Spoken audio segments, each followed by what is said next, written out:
I don't got no friends. I don't got no friends. You know what I mean? I got supporters, people on my side and people on the other side.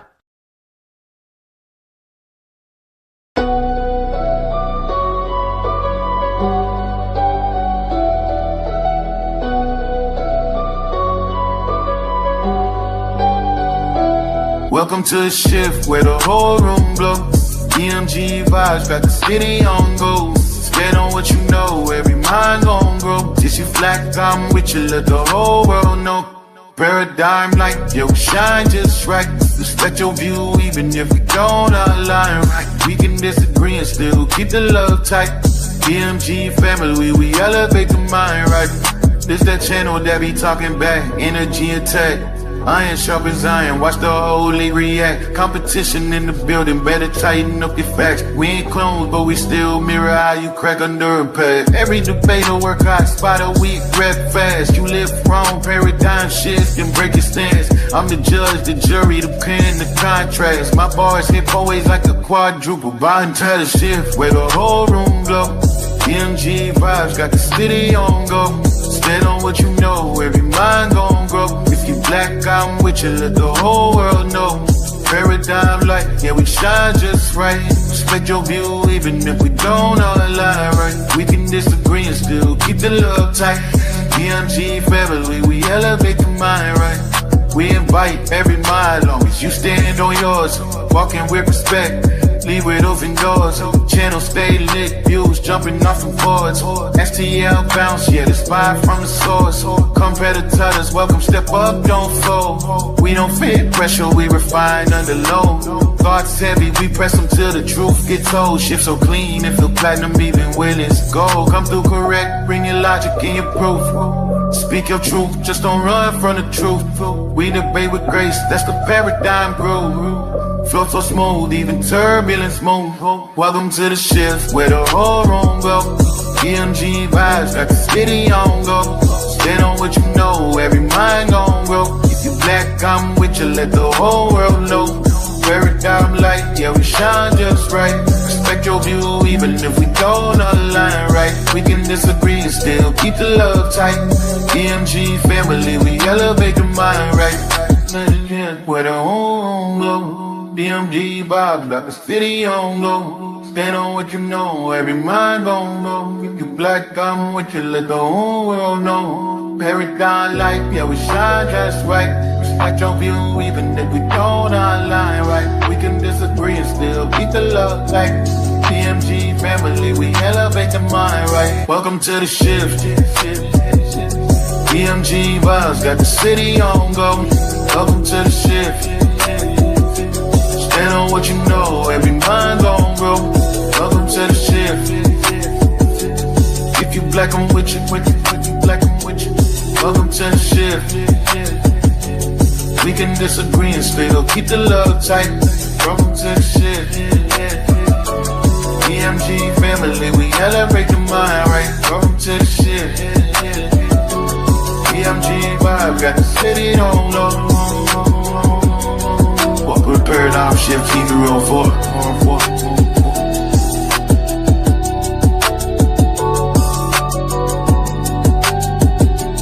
Y'all know I say that greeting for one reason and one reason only.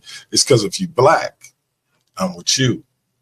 And I hope that you with me.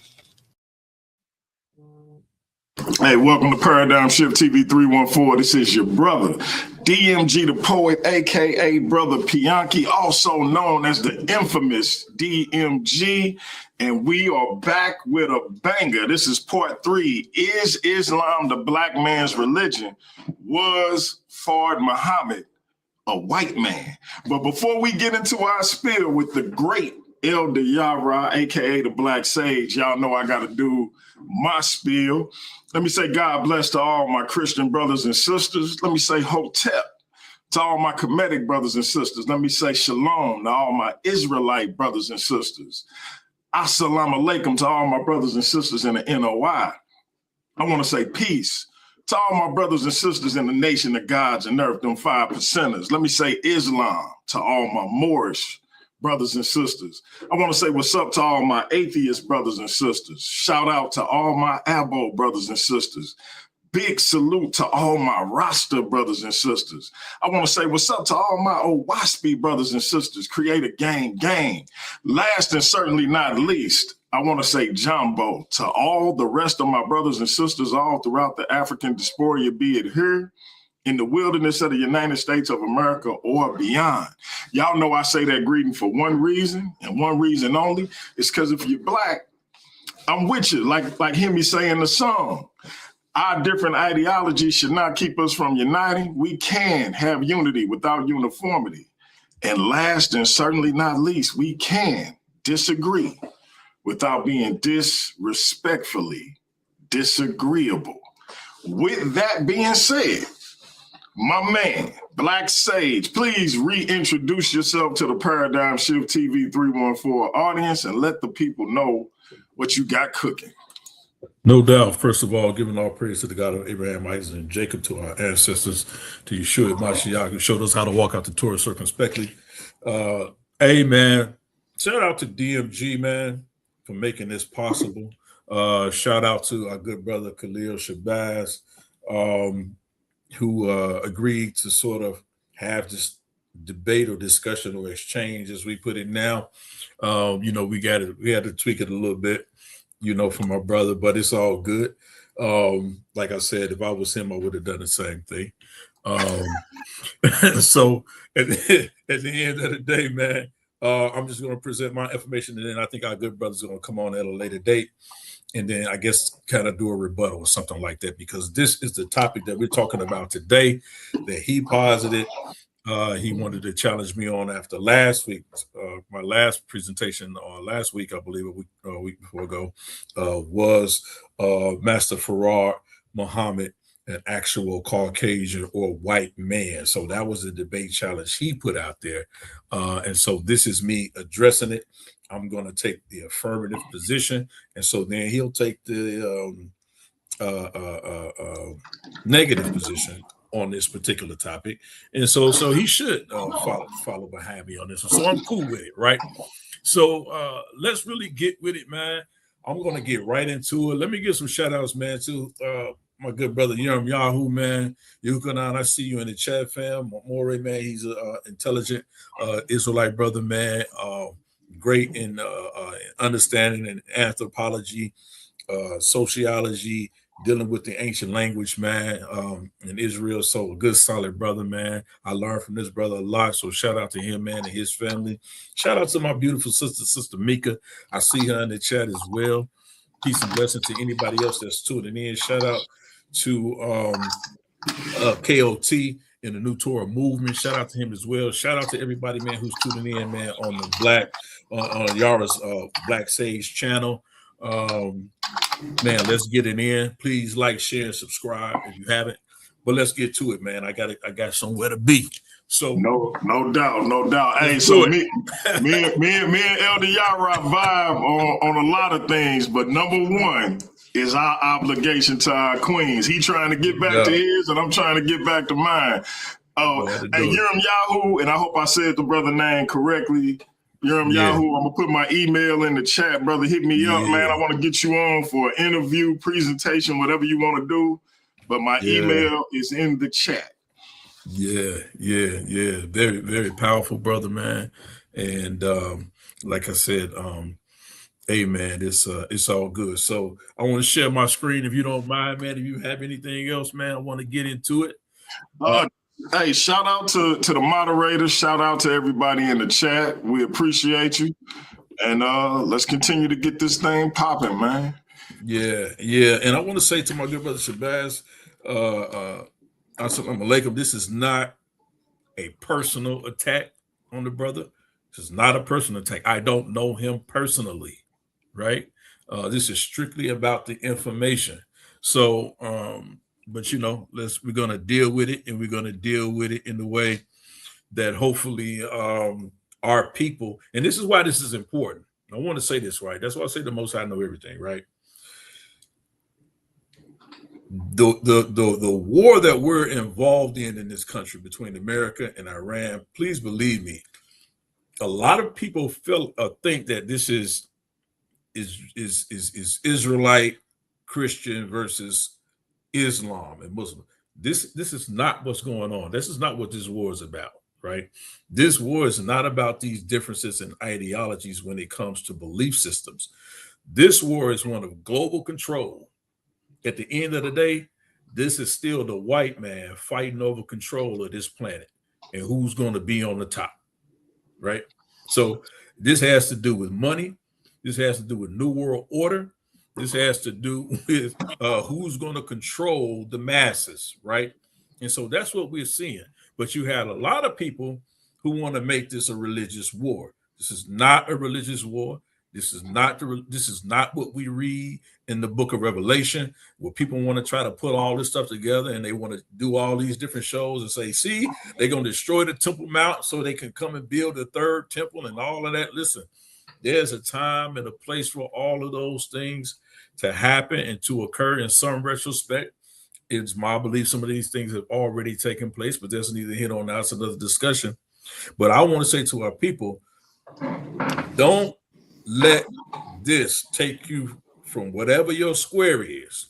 Don't let this take you from wherever your square is. But people are using this war to proselytize and bring people into false religions and false ideologies. So whether it's a Hebrew Israelite false teaching, whether it's a Christian false teaching, whether it's an Islamic false teaching, be very careful about how people are disseminating this information to you about what's going on. But I'm seeing a lot of uptick and a lot of chatter from the Nation of Islam and the Fruit of Islam. I'm seeing a lot of uptick and chatter about this. So I want to let my people know exactly what it is that they get to, because in anything that you do, your foundation has to be sure, right?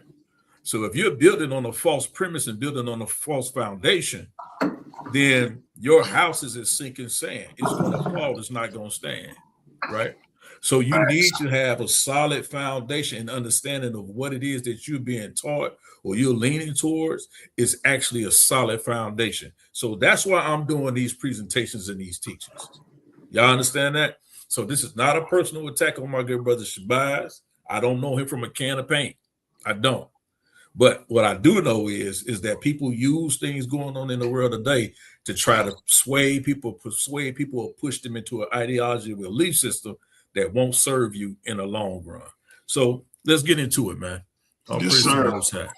And as Elder Yarah said, the way the brothers decided to do this, it's still an ongoing debate. But what you're gonna see is Elder Yarah put forth his information. Khalil may come up and join the panel afterwards. He may not, but then Khalil will do a rebuttal at a later date. I think he said something like the 22nd or something like that. So we basically going old school. Instead of the face-to-face, they just will be doing responses to each other. So, but all right, bro, it's on you. Let me mute out and let me know if you need anything. Just chime in and I'll be here. Yeah, no doubt. And like I said, if you want to interrupt or if you want to do a commercial in between, just tell me, hold on, run it, do whatever you got to do, bro, because I'm going to run right through it. And, so let's get at it, right? So y'all see what it is. Exposing the master fraud, right? Elder Yarah Black says, so y'all see what it is, man. We're going to talk about the information that's been made available to us. Some things we can validate, some things we cannot validate, but we need to talk about and discuss it all, because what you need to have is a true and proper understanding of what it is that we've been fed, right? And why we've been fed these things, right? As a people. And I'm talking about melanated folks, black folks, right? I'm talking about our people, right? Whether you're Christian, Hebrew, Muslim, whatever you want to, whatever category you want to assimilate yourself into, we need to have a full understanding of what our people as a collective have been given, right? And been fed to us. So let's get it, right? Y'all see what it is, right? So let's go, right? So exposing the master fraud, right? Wallace Fard Muhammad, also known as founder of the Nation of Islam. This is undebatable. We know he is the founder of Islam, or I should say not Islam, but the Nation of Islam. Or let me correct myself. He is not the founder of Islam, but he's the founder of the Nation of Islam, the NOI. is often linked to the possible alias of a man named William Thomas White, living at one point in time living in Ferndale, Michigan. He was also alias with the names Wally Fred, Dad Fred the Greek, Fred the Turk, Wally Dodd Fard, Wallace Dodd Ford, 1924 marriage certificate, marriage record. We know that's exactly who he is. That's, I said, those things we can actually validate. Wally D. Ford, 1926 prison record. We can validate that. William D. Fard, 1930 census. We can validate that. Master Fard Muhammad, the founder of the Nation of Islam tradition. We can validate that. Also, he's was known as the prophet. So all of these things we know about him, at least we can validate. We can validate, right? Not just talking about hearsay or some secondhand information. We make it say that about the first few, but these right here, Wallace Dodd Ford, Wally D. Ford, right? William D. Fard, Master Fard Muhammad. We can validate these things, right? So these are not things Elder Yarah is making up. These are things that we know exist in an actual record to confirm that this person, Wali Muhammad, or AKA Wallace Fard Muhammad, is a person who has gone by these different names and aliases. And if you know anybody, living or dead, that has at some point been attributed to these many, and there are more, I just didn't put them all here, but these many different aliases, your fraud flag got to go up. Your con man flag got to go up. Your shyster, your charlatan flag, red flag got to go up. If it doesn't, I got a bridge. I got a bridge in Detroit to sell you. You dig what I'm saying? While Fard claimed to be from Afghanistan, various theories suggest he was a white man or of South Asian descent, sometimes identified with this specific name, right? And that specific name was Wali Muhammad, right? At some point. Let's continue. Well, let me go back. If we look here, Wally Dodd Ford, right, which we know was part of his name, was Wallace Dodd Ford, 1924 marriage record. Wally Dodd Ford, this is his mugshot, 1926, taken in San Francisco. It's a mugshot. It's a real mugshot, right? Of who later became known or called himself Wallace Fard Muhammad, aka the founder of the Nation of Islam. Exposing the master fraud, right? And we'll talk about this article soon. Wallace Fard Muhammad, born Wallace Dodd Fard, was reported to have a white mother named Beatrice who had British roots. His father was identified as Yarah Fard, a New Zealander of East Indian descent, not a black man, right? Not a black man. Historical records suggest Fard was born himself in New Zealand in 1891 and often lied about his origins. So there's always been a question of where he was actually born, where he actually originated from, because he never gave the same origins based on any of these aliases. They always have a different place of origin when anybody would ask him where he's from. He has a different place of origin on his marriage record, 1924, a different place of origin on his prison record, a different place of origin on the census, and he has a different place of origin on the nation of, in his histories, in the Nation of Islam, in their recordation of it, right? So the con man flag has to be raised. Has to be. Let's continue. But we're talking about proving is he a white man. And as far as accounts, he was born in Mecca on the trip of Quraysh to wealthy parents. We know that not to be the case, right? Some speculate that Farr was born in Saudi Arabia. According to Farr, he was born in the holy city of Mecca, where his mother was a Russian, Jewish, white woman. How many black men you know were marrying Russian, Jewish, white women in the city of Mecca?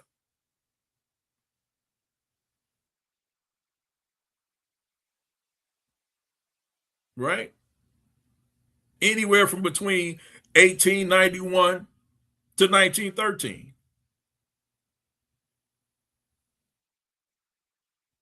We know most of us come from the Israelite paradigm. I consider that you are who your mother and your father is, but most of us understand that you carry your father's nationality. You carry your father's race. You are who your father is, right? That doesn't mean you disregard your mother's race or nationality, in which we know his was a Russian, Jewish, white woman. But someone, please find me in history, coming from the city of Mecca, a Russian, Jewish, white woman married to a Negro or Black African or mulatto. One mixed with white or black, right? Or an Arab. Show me this Arab man,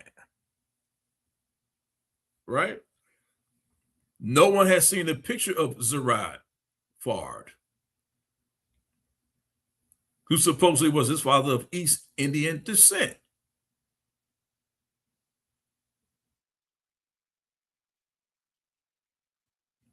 In 1913, he reportedly migrated to America and settled in Portland, Oregon. According to reports, he was arrested for numerous crimes, such as alcohol and drug possession. Now, what I have here, I went over this in my last presentation, but this is an article in the Muhammad Speaks. This is, of course, the Nation of Islam's propaganda machine, right? Muhammad Speaks. And he talks about, this is Elijah Muhammad, and he says, beware of phony claims. And he puts $100,000 prize up to prove the charge that this man, right, is not this man. I'm going to show y'all something too. It's wild. But that this guy right here, y'all take a good look at his face. And I'm not just talking about facial recognition, but let's look at what they're telling us, right? This is the actual front page of the article of the Muhammad Speaks. When Muhammad says, look, prove that this guy is this guy. Because Elijah Muhammad's claim is that this is a phony. And this guy is not this guy. Let's continue. Exposing the master fraud. In 2025, new research by Kevin Morris and Anton Beatty shows undoubtedly identifies Wallace D. Farrar. Beatty and Morris uncovered a manifest revealing that someone named Wali Dad Khan or Wali Dad Khan traveled from Hong Kong to San Francisco in 1907 on the SS Coptic. Wali Dad Khan was associated with tamale vendors, and Farr was known to later use the name Wali Dad. This is Beatty 2025, pages 9 through 16. Review of W.D. Farrar's First Footsteps in America. Beatty 2025, pages 17 through 45. So now we have another alias of Wali Dad Khan who supposedly was on a ship manifest, right?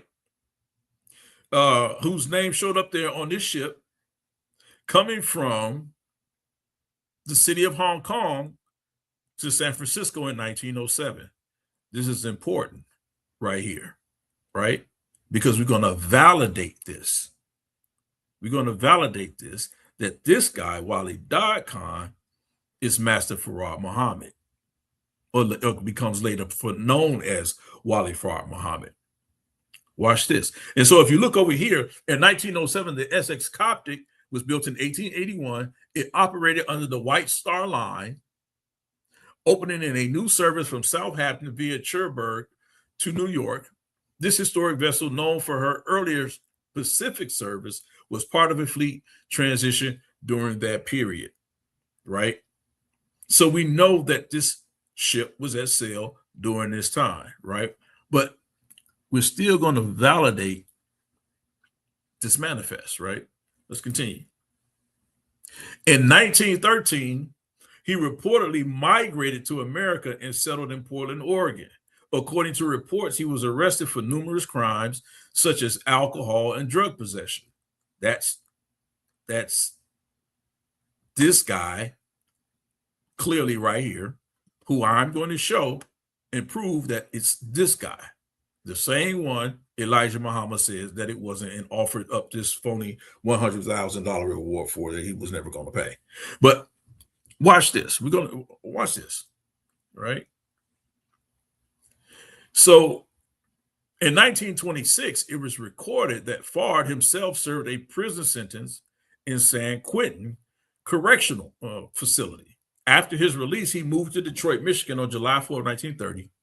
He stated that he resided in America to free Black Americans from their form of living, as it was half slave and half free, right? So when you look at this actual prison record from San Quentin Correctional Facility, right? I want y'all guys to notice something, right? You see here, it says Los Angeles. His place that he originated, right, or that he was living at the time, it says Oregon, right? June 12, 1926, right? Now look, it says W.D. Farrar, or W.D. Farrar. So we know who this guy is. It says something else right here, but you can't read it, but I'll bring you guys back to that later, right? But this gentleman here is this gentleman here, who I'm going to show is this gentleman here, right? So again, we have Wallace Farr Muhammad, who was born Wallace Dodd Farr, or W.D. Farr. Here he is, W.D. Farr. That's him. Make no mistake about it. That's your founder of the Nation of Islam. This gentleman right here, you can see it right here. All you do is shave his hair off. It's the same dude right here. But we're not just going to go off liquor ship. Let's continue. Hey, Elder Yarah, listen, man. Yes, sir. You can help me out, because I don't know if I'm right about this. I don't know if I'm experiencing cognitive dissonance because of what the nation then meant to Black people. But I keep finding myself wanting to hit you with that Will Smith and the Muhammad movie. Do not speak ill of the prophet. I'm like, why do I got the urge to say this, man? Hey, listen, man. Since I've been doing this, bro, listen, trust me, I'm on the lookout for Brother Baines. Trust me, I'm on the lookout for good Brother Baines. You know, the one who set up Malcolm. No doubt. He was Malcolm X handler. So I'm looking out for Brother Baines, man. Trust me. He's still out there. I just had to ask that question, man. I'm like, man, I'm experiencing cognitive dissonance in real time. Go ahead, bro. Go ahead. Hey, man, it's all good. So watch this. All of these things are important, so I need y'all to really follow me. So this is from the Berkeley Institute for Islamic Studies, right? This is not Elder Yarah's source. I want everybody to say this. Everything that I showed, this is not Elder Yarah's source. I'm just synthesizing the information so you guys can see it, that it's out there, because there are some scholars that are out there that are doing it, but in our community, no one's taking this position, right? I will say this. I did stumble a day or so ago when Garfield Reed actually did a presentation with some people who are actually doing the work. And I think he had this guy on here, but I didn't find that until a couple of days ago. So shout out to Garfield because he did bring out some of this information. But sometimes when it's not coming from our own people, sometimes it can fall on a deaf ear in this community, right? And it still may, even though it's coming from me. But I want the people to know that this information is there, especially in this day and age. It's important, right? So they have an article, right? Did W.D. Fard have a son with Pearl Allen? A century-old mystery solved, right? And it's by Bilal Muhammad. He writes extensively in regards to W.D. Fard, right? And so he wrote this article January 14th, 2024. Let me see if I can share my screen so you guys can see it a little bit. Right. So yeah, there it is. It should be sharing, right? Yeah, I think so. You sharing? Okay, great. You're scrolling up and down, right? Yep. So I want people to see this article, right? Because it's very important that y'all get an understanding of the sources that are out there, because people are going to say, oh man, it's just the white man that's putting this on the Prophet Farad, Farad Muhammad, and just want to take us down and all of that, but this article is not written by a white man. Go look who Bilal Muhammad is. Go look him up. He's just a brother that's doing the research, right? But look at it. Let's look at it and what he says. It's from the Berkeley Institute for Islamic Studies, right? This is the source. He says in 1914, Fred died, right? Remember I told you he was going to validate those aliases. This was one of them, right? So this is from Berkeley Institute, right? So in 1914, Fred died, whom Bilal Muhammad identifies, says known now as W.D. Fard. We know that's who this gentleman is. With all those aliases, we know that's who he is, right? Watch this. But the key point in this point in this discussion is Elder Yarah going to show and prove that this is a white man and not a mulatto. Because I know y'all having that argument and y'all having that discussion, right? I'm going to get to that. I've forgotten. So he says, briefly married Pearl Allen. Just over 5 months later, on September 23rd, 1914, Fard and Pearl Allen divorced. The divorce petition suggests that Fard objected to Pearl's lifestyle, namely her drinking, partying, or frequenting of other men. Less than a year later, Pearl married Tony Campagna on July 19, 1915, and on September 11, 1915, she gave birth to a son named Donald Lloyd Campagna, right? So there was at one point in time, Farad thought that this Donald Lloyd Campagna that was born to Tony and his ex-wife, Tony Campagna and his ex-wife, Pearl Allen, may have been his son, right? But he found out later that that was not the case, right? But let me go down here and talk about the mysterious origins of W.D. Fard, right?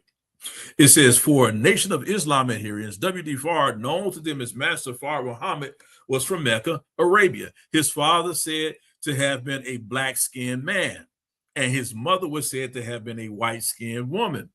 Fard was perhaps light-skinned, and researchers have theorized that he may have been white, right? So when we get this, he may have been a black-skinned man, that only comes from the Nation of Islam. There's no other records to prove this in any way, form, or fashion. He's not listed on anything legally, no legal documentation that he was a black-skinned man or an African or a Negroid. Nowhere. You're not going to find it anywhere other than hearsay from the Honorable Elijah Muhammad. This is the only reference to him being a black-skinned man, because the people that met him, they don't even describe him as a black-skinned man.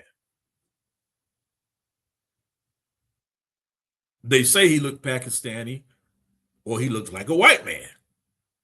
But let's continue.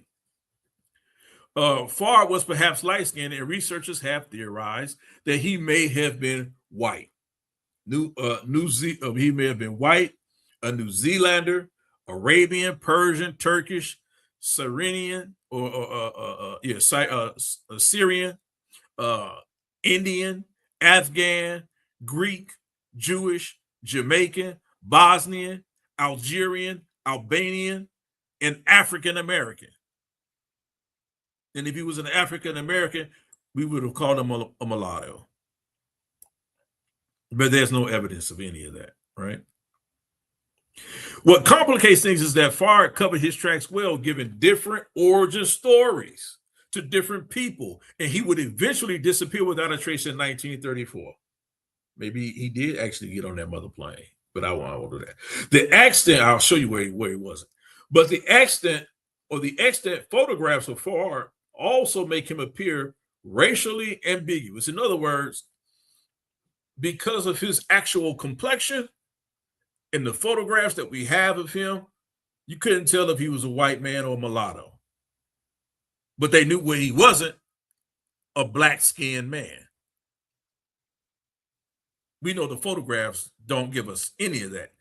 That only comes from the mouth of the Honorable Elijah Muhammad. Other than that, no photographs, nothing else that we know of him, nothing that was taken. Nobody that ever met him ever said that, except for Master Farrar Muhammad. We got to think about that, right? The national origins of W.D. Farrar will help researchers understand where he got his unique religious teachings from. The NOI theology is partly original and partly a smorgasbord of different influences. In his book, Finding W.D. Farrar, Morrow, which is Andrew Morrow, or Dr. Andrew Morrow, is a PhD researcher and scholar who writes about W.D. Farrar and his mysterious origins, explores possible connections that Farrar's teachings have with esoteric forms of Shiaism.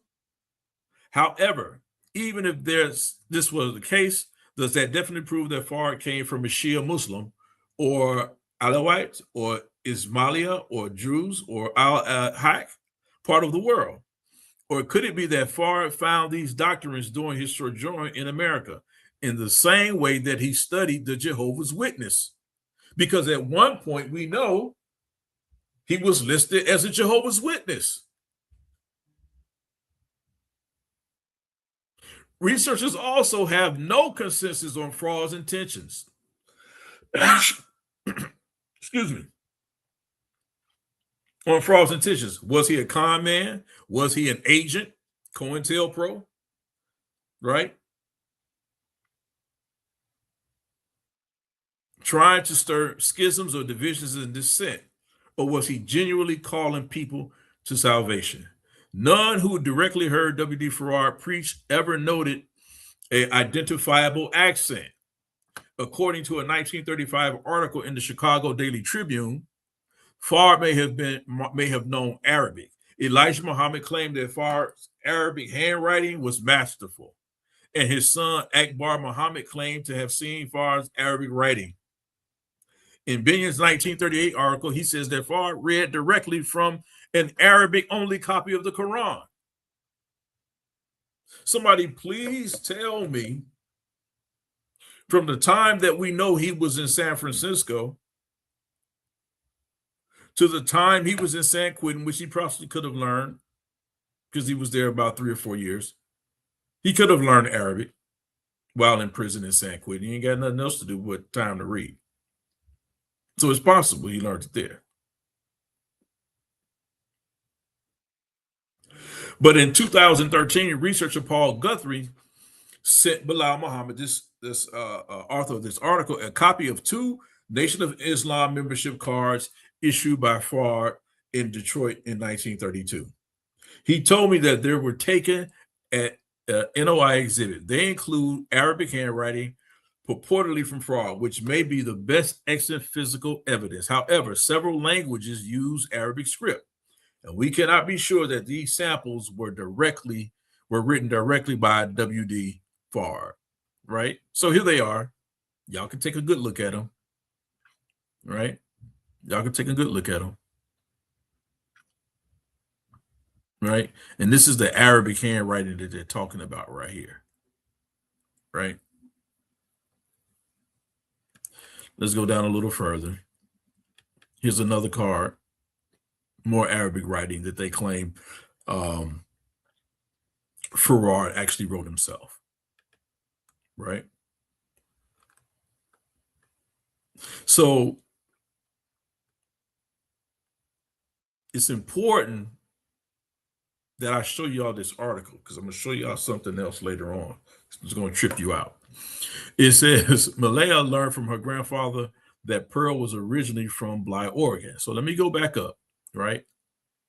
So it talks about the companion connection, right? So we already know that there's no evidence that this companion guy was actually his son or he descended from there. But watch this.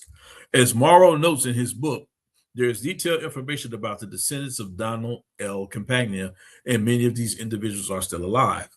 He said, I curiously follows the trail, and I came in contact with two members of Campagna family. They still live in Oregon, where W.D. Fard and Pearl were married. So again, validating the fact that we know Farrar Muhammad was somewhere at some point of time living in Oregon. That's important, right? Because on his arrest card or his prison card, it talks about him being or at some point living in Oregon. So we can actually place him there, this W.D. Farrar, right? And it says, while Fard was seemingly a nomad, spending time in California, Oregon, Michigan, Illinois, and elsewhere, Pearl's family remained in her indigenous homeland.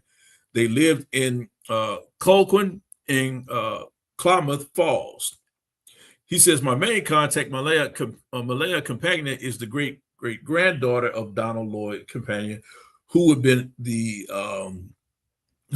new husband of Pearl Allen, who was the ex-wife of W.D. Farrar. She was incredibly helpful and cooperative, and she was driven by curiosity about her own origins. She is interested in her family background, and she previously asked elders of the community about them. Malaya is close with her grandfather, who was also named Donald Lloyd Campagna. He is the son of James Warren Campagna, who was the son of Donald Lloyd Campagna, who died in 1983, who was the son of Pearl Allen, who was the ex-wife of W.D. Farrar, who died in 1960, and shortly after her divorce with W.D. Farrar. I have to read this to you guys because later on, I'm going to show you something that's going to make you scratch your head. So Malaya learned from her grandfather that Pearl was originally from Bly, Oregon, right? That's that connection again, which is an unincorporated community in Klamath County. Pearl was married several times.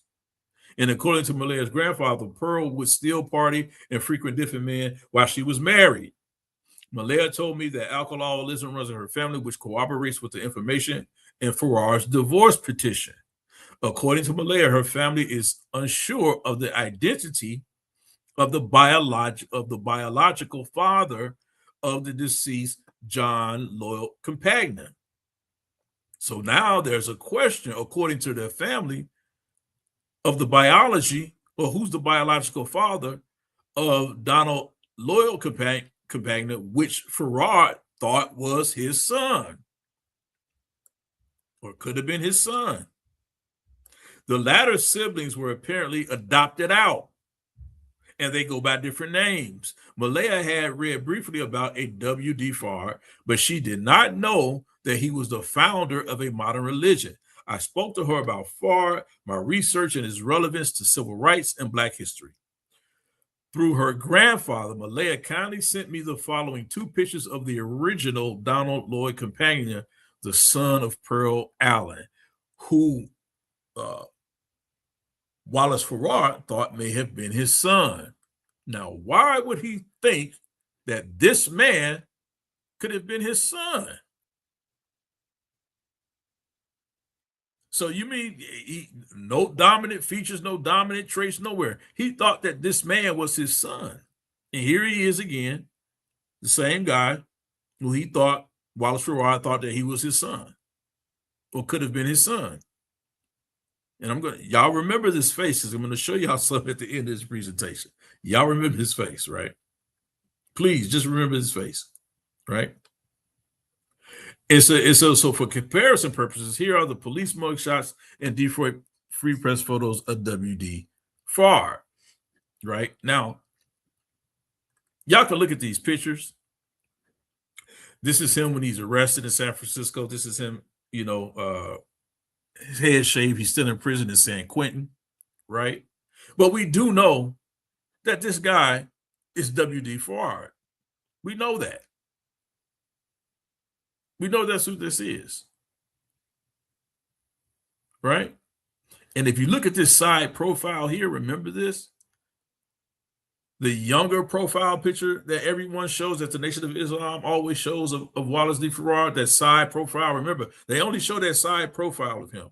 But I found the second photo that they have of him, the second painting of him that they have of him. I'm going to show y'all that in a minute. This is only an older version of that side profile. Just let's keep going. So this is what this guy says. He says, upon my inspection, I did not find any obvious resemblance to Farr, whose wavy hair and pointed ears are distinctive features, right? The following is a photograph of Wallace Maxford, who was Farr's son through Hazel Barton. If Companion was the son of Farr, then Wallace Maxford would have been his half-brother. That's what this author says. Y'all hold me. I know what it sounds like. It sounds contradictory, Black Sage. It sounds contradictory. Y'all just hold on. Y'all hold on. I got you. Right? So this is a picture of Wallace Maxford, and I'll show it to you again. He's the known son of Wallace Dodd Ford, the son of Wallace Dodd Ford and Hazel Barton, this was taken in 1941. And this is the actual son we know of Wallace D. Farrar, the founder of Nation of Islam. This is his son with Hazel Barton. That's his son.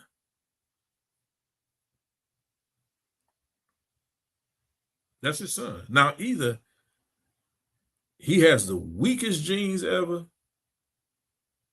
or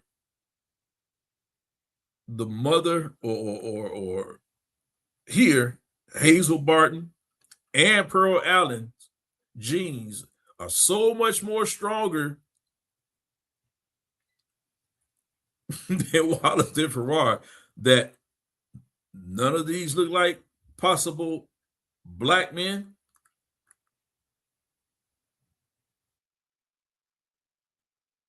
Not even down to your son, nowhere. But I'm not stuck on the looker ship. We're going to move forward, right? You're going to move forward. They talk about DNA testing. They can't do the DNA test, and basically what it says, since we cannot come to certain by studying these photographs, a DNA test is warranted, right? He says you can't even rely on looking at the photographs for certainty. Whose son is who's not whose son. He said a DNA test is warranted. He said, I bought a saliva test kit from 23andMe from Malaya's living grandfather, Donald L. Compagnia, the great-grandson of Pearl. I also bought a kit for Malaya. If Donald Compagnia really is the great-grandson of W. Farrar, then we would have approximately 12.5% of his DNA, give or take. Since we are fairly sure that Farrar came from outside of North America, and since it is perhaps likely that he came from a Muslim country, then a DNA test of his alleged son should show some non-Caucasian ethnicity. Farrar may have evaded the paper trail, but he cannot escape DNA. Here are the results. Unfortunately, Donald Compagnia misspelled his first name, but that does not change the results. The U in the second table below is Malaya, right? So here is Donald Campagne's DNA, who Wallace Farrar thought may have been his son, right? So they're looking at, indigenous American. This is the daughter, or this is the great granddaughter over here, almost 69%. Over here, you see that this Donald Campagne dude is 56.4 European, right? Southern European, Italian, Spanish, Portuguese, broadly Southern, Northwest European, British and Irish, Scandinavian, broadly Northwestern, Ashkenazi, Jewish, Eastern European, broadly European, East Asian. So there's no doubt, right? There's no doubt in our minds that Donald Campagne is a whole European, right? His European DNA, right? Here's the problem. So let's keep going, right? You can see it here, right? That's his DNA here versus the great-granddaughter, right? So here's her again here. This is him again, right? You see basically European or indigenous America, right? He says, as you can see, Diane Lord, the great grandson of Pearl, is almost entirely Native American. And that's what this is showing right here. Right? Right here. He's almost Native American, right? That's what he shows. He says, and European. He has 1.1 East Asian, 0.1 Sub-Saharan, 0.1 Western Asian and North African, and 1% unassigned. Therefore, there's a strong possibility that Donald Campagne is not the descendant of W.D. Farrar. We see no significant DNA from Arabia, Africa, Turkey, Central Asia, India, or other areas that have been connected to Farrar. Instead, Donald Lloyd Campagne may actually be the son of Tony Campagne, who Pearl married shortly before his birth. Tony was Italian and Donald Campagne is 19.7% Southern European, which includes 18.4 Italian. Pearl herself was part white, or at least identified that way. It is possible that Pearl chose to marry Tony because she knew that he was likely the father of the child. There are other reasons to believe that the original Donald Lloyd Campagne was not the son of W.D. Farrar. Firstly, according to 1914 newspaper article, it appears that Farrar and Pearl only lived together in Farrar's home for 2 weeks during their marriage. Since there were other men in Pearl's life, Farrar is just a candidate among others. Secondly, according to extant records, Donald Lloyd Campagne was born almost a year after Farrar and Pearl were divorced. We have no strong reason at this point to place his birth earlier. Thirdly, Farrar made an effort to reconnect with his son Wallace Maxford upon his departure. And he would even write to and then married Hazel Barton, which I showed, while he lived in Chicago. However, there's no ethnic record of any correspondence between Farrar and Pearl after the divorce, nor any correspondence between Farrar and Donald. Lastly, we see no obvious resemblance between the two, right? There is, of course, the possible scenario that W.D. Farrar was instead white, and he had a child with Pearl, Allen, that he did not know or care about, and that the birth date of the child was fabricated, and that the child inherited his mother's appearance. However, given the research that places the origin of Farrar as somewhere in the Eastern Hemisphere, and given an aforementioned doubts, I believe the scenario is highly unlikely, right? Then he goes on and he gives a conclusion. The elusive W.D. Farrar escapes detection once again. Outside of exhuming Wallace Maxford's grave, which can only occur with the express permission of his next of kin, who no longer exists, or the cemetery itself, which has a legal responsibility to protect the peaceful repose of your remains, researchers have no access to W.D. Farrar's DNA, right? This research has at least closes a chapter in Farrar's life for good, right? So again, approximately 16 years, I'll skip down, 16 years after his marriage with Pearl, W.D. Farrar would found the Nation of Islam in Detroit, Michigan. He gave Native Americans an honored position as a member of the Aboriginal peoples of the earth alongside Black people. Farrar even called Caucasians white devils, a term he may have learned from Native Americans. Then he says, I heard further documents pertaining to WD Farrar on Earth. And I'm going to tell you why this is important, that I had to show you this article, right? I had to show you this article about this guy whom Bilal Muhammad, the author of this article, doesn't necessarily, he can neither confirm nor deny that this is not Farrar Muhammad's son. He can neither confirm or deny it, right? DNA didn't help him, but y'all remember this face. Y'all remember this face, right? So let me go back to my presentation so we can continue, right? Y'all should be seeing it. So that was this article. So let's go, right? So again, this is what we talked about, right?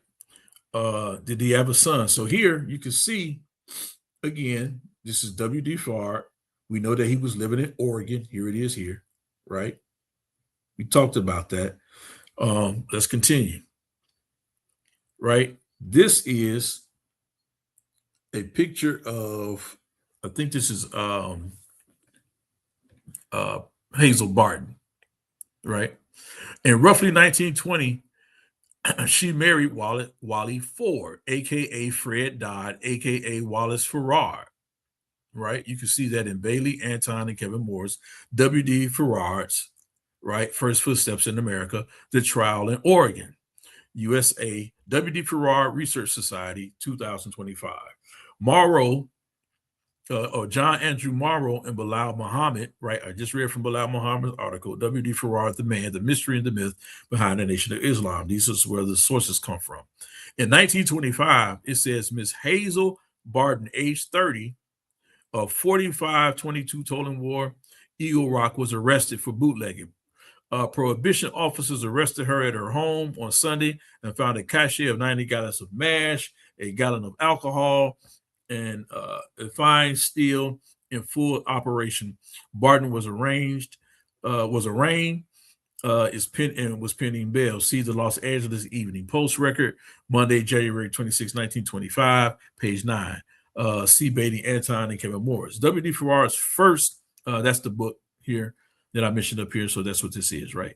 So in the 1960s, Hazel Barton was listed as a wife of Wally Ford in FBI reports. See pages 6 through 9. She was interviewed by Ed Montgomery, too, in the San Francisco Examiner, July 28, 1963, pages 1 and 21. In 1977, July 1st, Hazel Barton died, aged 83, in Long Beach, Los Angeles County, California, USA, right? And then you can see the sources and the references there. And this is the article based on her arrest record, and this is who she was. I'll say this, even though Wallace Farrar, if you want to say he was a black man, he loved him some other kind of black women. I mean, white women, I should say. We ain't seen no black women. They just all been white. But that's neither here nor there. And this is the product of that marriage with this woman, Hazel Barton. This is their son, Wallace Max Ford, right? We know this was Wallace Farrar Muhammad's son, right? So look, this is a painting of W.D. Farrar, who they claim Allah in person, and this was in the temple in Detroit. Elder Yarah. You gotta stop this, man. Hey, bro. You gotta stop this, man. Hey, bro, I'm not making it up, bro. What are you doing, man? Oh, hey. Elder, listen, man. Hey, I'm not feeling good about this, man. Hey, look, I told y'all, listen, Elijah Muhammad came out in that article, said, I bet you $100,000 that this guy wasn't that other guy. That same picture they always show with him with the side profile holding the Quran. Oh, man. But right in that temple in Detroit, this is the picture of him, W.D. Farrar, Allah in person. This is from that temple. This picture right here. Look at him. Now you're gonna tell me nobody sees a resemblance of this guy and his son? Hey, real quick. Listen, oh man, that's devastating, man. Hey, it ain't, hey man, this I didn't take none of these photos. I didn't create none of these paintings. None of that. I'm just showing you what's out there. The opinions and perspectives shared by our guests and debaters on Paradigm Shift TV 314 and the Versus series are their own. They do not necessarily represent the views of the platform. We support open dialogue and critical thought, but encourage viewers to think for themselves. Hey man, I had to hit the disclaimer. Hey, man. I love that, man. I love that you did. I had to hit the disclaimer. Like, listen, I'm looking at this picture that you say was in the mosque, and I'm looking at the picture from the newspaper, and then I'm looking at the supposed son. Hey, bro, that's devastating. Hey, bro, listen. They got to come and tell us why this picture of this guy, who they claim is Allah in person, who they call W.D. Farad, which Elijah Muhammad kept trying to say in 1965, I give you $100,000 that this guy ain't this guy. Hey, bro. Look. I didn't do that. I didn't do that. But we know that's his son. And this guy looked like that guy. Now, I ain't one for lookership. I'm just telling you what they show, what it is, bro. Right? And so, man, you can see it. This was taken in 1941, public domain. Wallace Dodd Ford, the son of Wallace Dodd Ford and Hazel Barton, or Wallace Max Ford. And later on, his name, watch this, his name was Wallace Max Ford. And it says, formerly Wallace Dodd Ford. Do you know why his name was changed to Wallace Max Ford? Because his mother, Hazel Barton, right? His mother, Hazel Barton, said, I had to change his name because I was afraid that his father would use his name as an alias and steal his identity, his own son's identity, because he was a con man. This is what Hazel Barton says, right? She said, so I had to change his name to Wallace Max Ford so he wouldn't mess up his identity and mess our son's name up out here in the world. So she changed his name. Oh, man. That's how his name became Wallace Max Ford. Wow. So, hey, I'm almost done, man. Go ahead, man. Go ahead. Right on time. Right? So, hey, man. So, Wallace D. Farr, the founder of the Nation of Islam, had a son, Wallace Dodd Ford. We see that with his out of wedlock partner, Hazel Barton. She later changed, here I'm saying, she later changed his name to Wallace Max Ford to prevent W.D. Farr from assuming his identity and using his legal documents. Although one photograph of Wallace Max Ford was known to exist, a couple more have now resurfaced thanks to research. Learn more about the true history of Master Fard Muhammad. And you can find this from this source, from John Andrew Morrow, who's a PhD scholar, from the forthcoming book, and Bilal Muhammad, W.D. Farad, The Man, the Mystery, The Myth Behind the Nation of Islam, to be published by Academica Press, Washington, D.C. and London in 2025. Please subscribe to the author's website, John Andrew Morrow. And he talks a lot about it. And like I said, me personally, just 2 days ago, I saw him do an interview, these two gentlemen do an interview on Garfield's channel. So if y'all want to go see what they say, go Garfield's channel. I think he did it maybe about a year or so ago. He had these two gentlemen on talking about this particular book. But the boy's mama had to change his name because Wallace D. Farrar had a habit of assuming identities, man. If your con artists and red flag don't go up, something wrong with you. So the tidings, March 30th, the tidings of Friday, March 30th, 1923, page 11.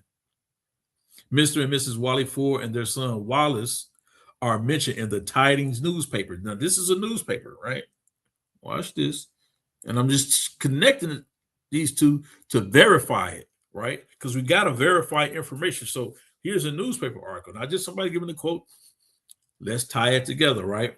So this is from the tidings newspaper. It says on Sunday afternoon and evening, Mr. and Mrs. J. L. Velasco entertained a group of friends and relatives that in a couple of machines motored down from Los Angeles and very unexpectedly called upon them.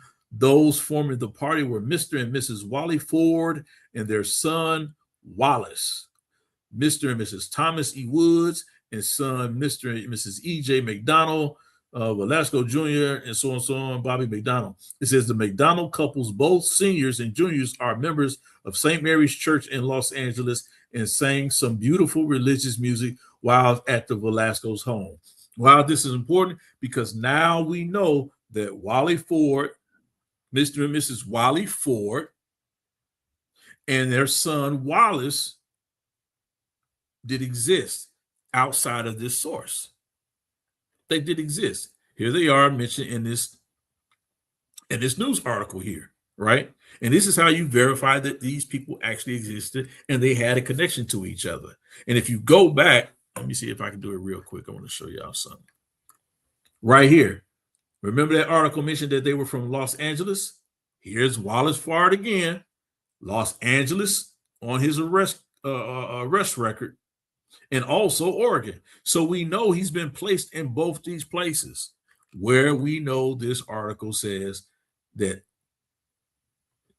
this guy, who is this guy, and his son were with their mother, his mother, in this particular article right here. Right? So it's the Tidings newspaper, March 30th, 1923, page 11. Right? Now watch this. Highland Park boy drowns while serving in the Coast Guard. This is important to know. Right? It says, word was received here last Friday, August 7th, of the death of another Highland Park youth in the service of his country. Wallace M. Ford, which was Wallace Max Ford, 21-year-old Coast Guardsman of 4776 Hub Street, died at sea last August 3rd while on duty in the Atlantic Ocean area. He graduated at Franklin High School in the winter class of 1940, and he is the son of Mr. and Mrs. C.O. Elevazier of the Hub Street address. Right?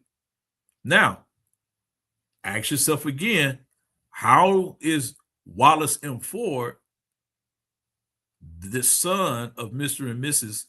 C.O. Elevazier, right? Which is a Jewish name, right? Who are these people? Right? When we already know Wallace M. Ford is the son of Wally Ford and son in Hazel Barton. Another potential alias that they were going by. This is why it's been so hard to track this guy down. Now watch this. It says young Ford enlisted in the Coast Guard last November and received his training in Washington, Oregon. There go Oregon again, North Carolina, and Virginia.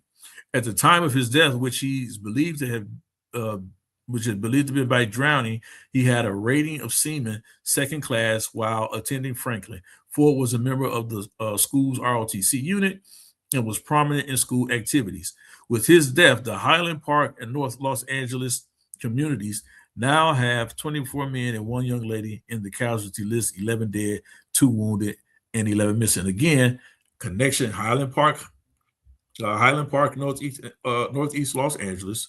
We know Wallace Ford and his family was in Los Angeles. We know they had a son named Wallace M. Ford, 21. We know again, here's another Oregon connection right here. He trained in Oregon. But how is he the son of Mr. and Mrs. C.O. Evelazier?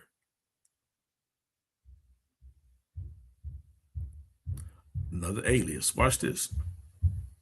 Let me go down here. Y'all see this guy right here? Wallace Ford, right? This is a yearbook picture from that Franklin High School, right? From that Highland Park High School right here, right? This is what they're talking about. Let me go back and read. Here it is. He graduated at Franklin High School in the winter class of 1941. Here's his yearbook picture. Wallace Ford. Where is he? Right here. Right here. Y'all see? Them ears is almost a giveaway. And that hairline, that's this guy right here. Right? You see that? This picture right here was taken in 1941, a year after he graduated high school. That's him. We got to verify and validate these people. Here he is right here, right? So he's in the right place at the right time, the right name. There he is, right? It all lines up, right? Now watch this. Here's another picture of Wallace M. Ford, but it's dark. You can barely make it out. Now, here's where it get interesting, family. Elder Yarah, get to it, right? What we have is Wallace M. Ford's birth certificate, right? We have Wallace M. Ford's birth certificate. Remember, we told you that his mother changed his name to Wallace Max Ford because his father had named him Wallace Dodd Ford, and she did not want Farrar to assume his identity or to use his name in an illegal way. But look what we have here, right? There's the mother's name, Hazel Barton, right? She's listed as white. And here's Wallace Ford's name, or AKA Wallace Fard Muhammad, or Wallace Dodd Muhammad, right? This is their child's name. Here's the father's name. Y'all see it where it says right there? In Los Angeles, California, right? They have Hazel Barton, the mother, listed here is a white woman. And guess how Wallace Ford is listed? Guess what he's listed as? Not an African American, not an Indian, but a white man. This is an official document on their son's birth certificate. They list Wallace Fard, or AKA Wallace Fard Muhammad, as a whole white man. Now, y'all can go argue with these records if y'all want to. Don't argue with Elder Yarah. That's his mother, listed as white, Hazel Barton again, and there's the father, Wallace Ford, listed again as a whole white man. I'm not making it up. It's still out there, right? Still out there. Go check it out for yourselves. Watch this. That's our first nail that we know Wallace Ford was legally listed as a white man, right? Now watch this. Violence, dissension hit the Black Muslims, right? This is from a newspaper article, right, by Ed Montgomery. And look what he says. He says, Ed Montgomery writes, and this is from the San Francisco Examiner. And I believe this was in 1965, San Francisco Examiner. Look what he says. Violence, dissension hit the black Muslims. Ed Montgomery writes, Elijah Muhammad and his black Muslims. Let me see. Let me see if I can see it a little bit better right here. It says convened to Chicago yesterday, right?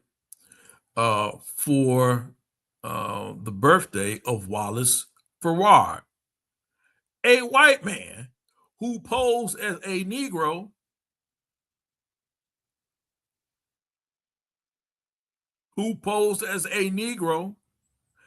Wallace Farrar, a white man who posed as a Negro,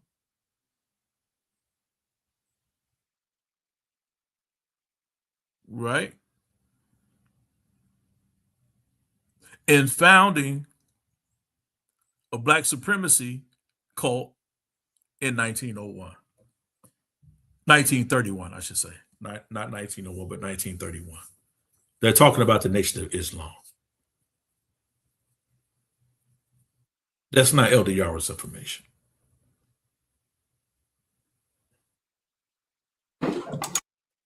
But Elder Yarah, where did this information come from, bro? Is this information coming from the devil? And if it's coming from the devil, can it be trusted? Well, I'm going to go back to this. I don't know why the devil would list him as a white man on his son's birth certificate, and he wasn't. Why would the devil give a black man white privilege? Because that's all that's going to give him. It doesn't make sense. Damn. Yeah, so much for that. Hey, continue, brother. Continue. No doubt. I'm almost done. So this is what they know. Now, I do get it. The FBI lie, they put stuff on us all the time. They do. Hey, listen, I'm the first to admit that. You know what I'm saying? But the FBI, they didn't put this on the birth certificate. Because this is before the founding of the Nation of Islam. He wasn't even on their radar.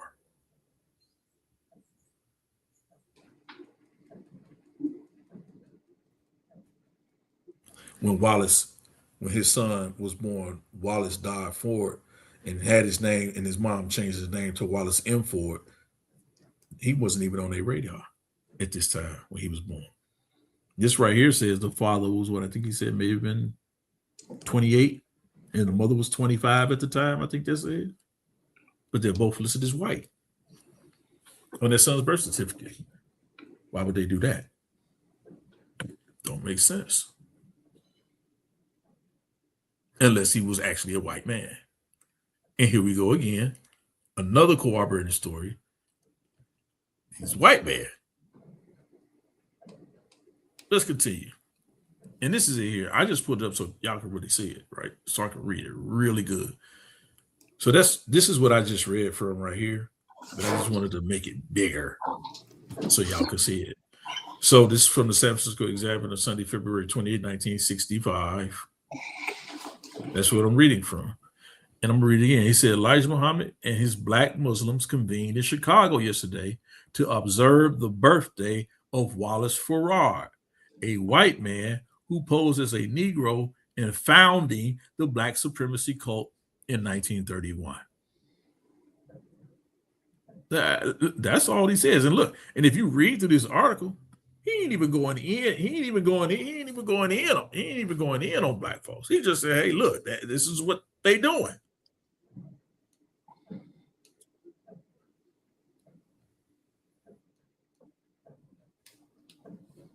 You see? Here it is. Same article. Muhammad, whose true name, he's talking about Elijah Muhammad, Honorable Elijah Muhammad, is Elijah Poole.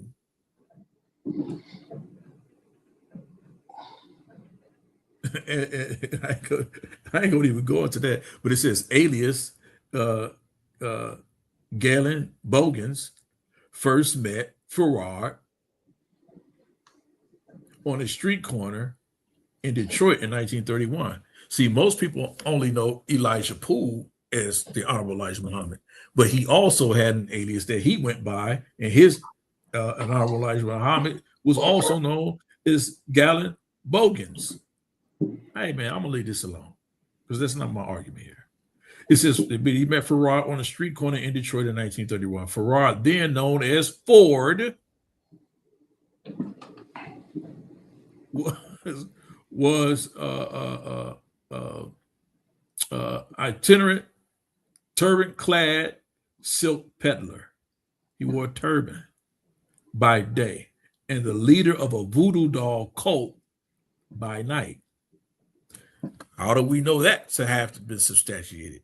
Because at one point, he was arrested or brought in for questioning that one of his voodoo cult members had performed a ritual killing on a gentleman. I brought this out in my last presentation. But since Farrar didn't actually do the actual killing himself, he was released. But they were actually doing human sacrifices, ritual sacrifices in this actual cult. In this voodoo cult is what they called it. But this is how he even gets on the FBI radar, because of this ritual voodoo killing. Right? It was Farrar who took Elijah, who took Elijah back in the cult, eventually ordained him as a minister in the Black Muslims faith under his name, Elijah Muhammad, Apostle of Allah. And in May of 1933, Farrar was arrested by Detroit police after an act of human sacrifice was perpetrated by two cult fanatics. He was ordered to leave the state of Michigan. Elijah Muhammad was there when the ritual cult killing happened, and they forced Wallace Farrar out of the state of Michigan because of this ritual cult killings. This is why he's on these people's radar. They were knifing people up and sacrificing.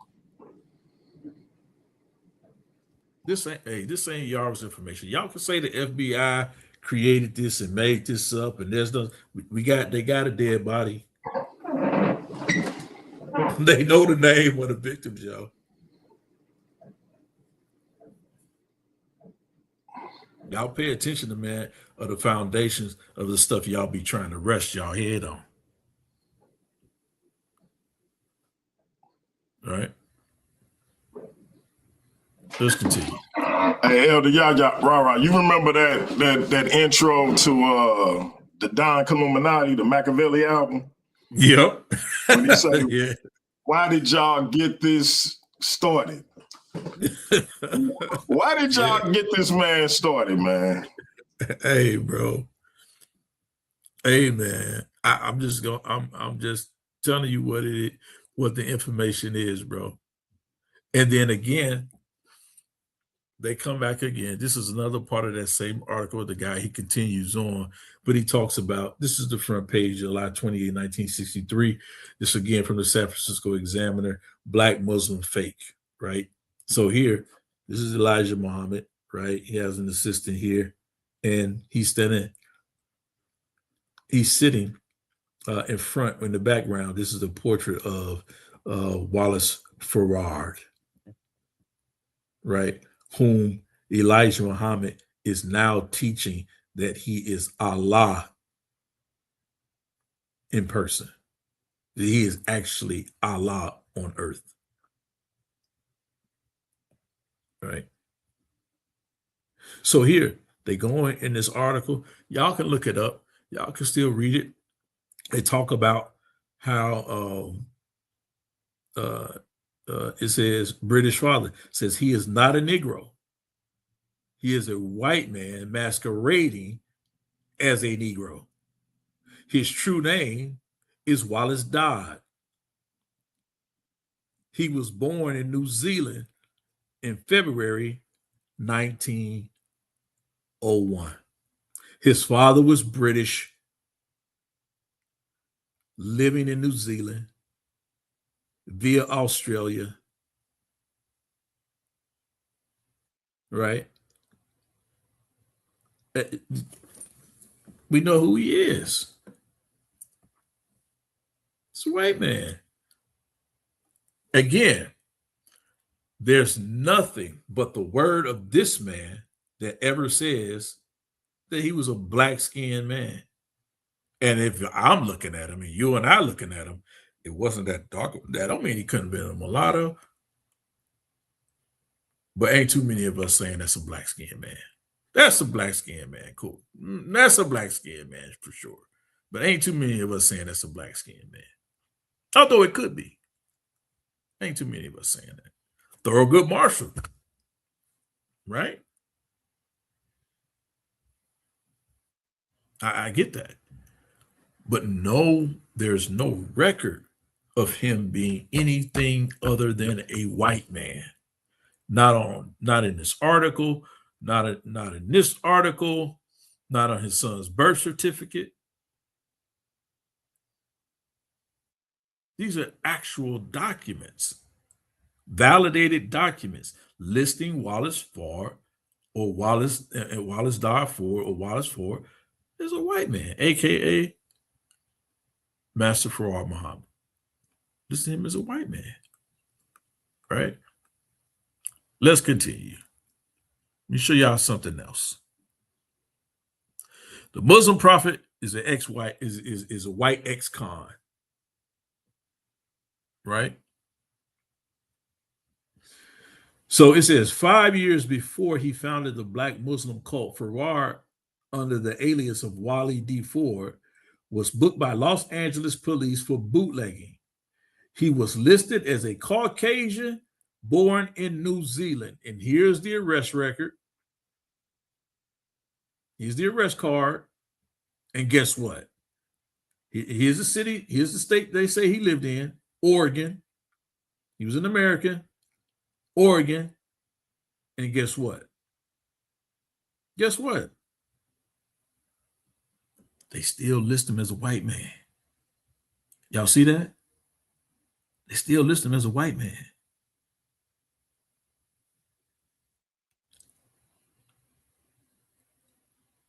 Why does everybody think he's a white man, but you Negroes think?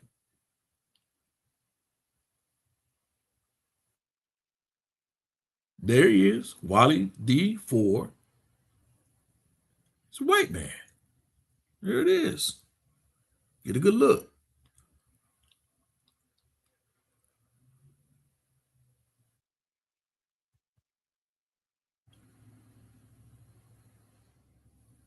I don't know what the issue is with you guys to keep denying it.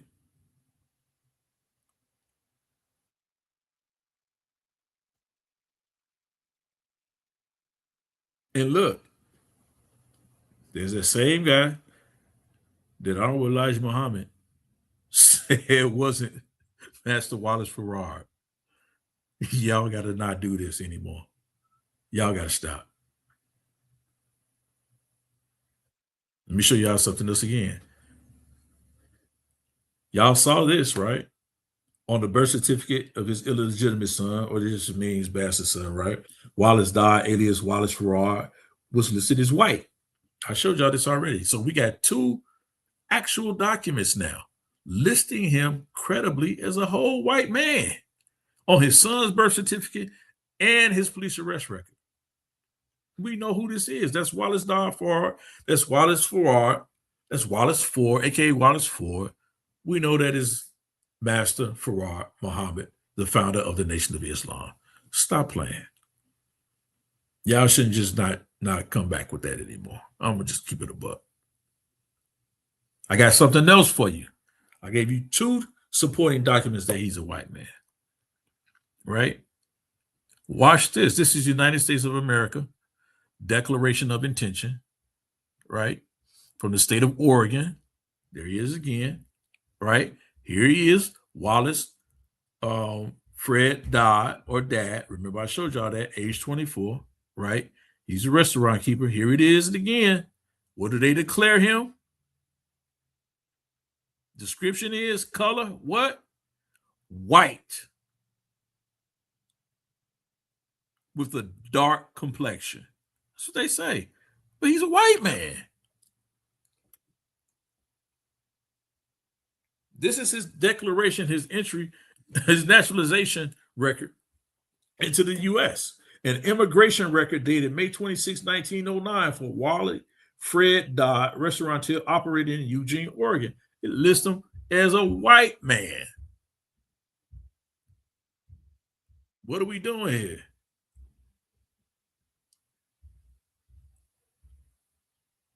Don't we get lied to enough in this community? We've been getting lied to for years. It's a white man. Y'all go look it up. This ain't Elder Yarah's information. This is, hey, the Freedom of Information Act. It's yours to use. I'm almost done. So now we got his declaration, right? With the seal on it, his declaration. Listing him as a whole white man. Here he is on his son's birth certificate, listed as a white man. Here he is listed on the arrest record again as a whole white man. If y'all want to say the FBI fabricated all three of those, y'all go right ahead. And look, that's Wallace. Fred died. That's how we know he can't when he came into here before he had all the thousands of aliases that you see. This is just the bottom half of this, so y'all can see the actual seal of the state of Oregon. Right? And look, he says, read it, and I wanted to show this part right here because it says, it is my bona fide intention to renounce forever all allegiance and fidelity to any foreign prince, potentate, state, or sovereignty, and particularly to Alfonso the 13th, king of what? Spain, of which I am now a citizen subject. I arrived at the port of what? San Francisco, California. So he says he was a citizen of Spain.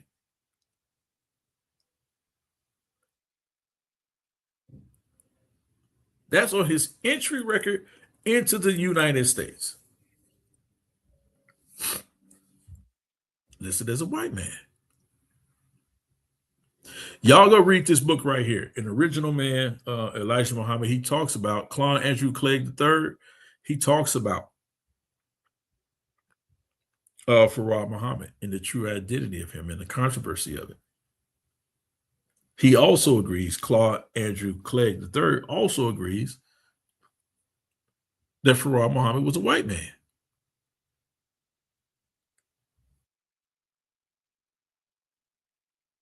Right? But this is what he said. Remember they kept calling him a dark-skinned white man?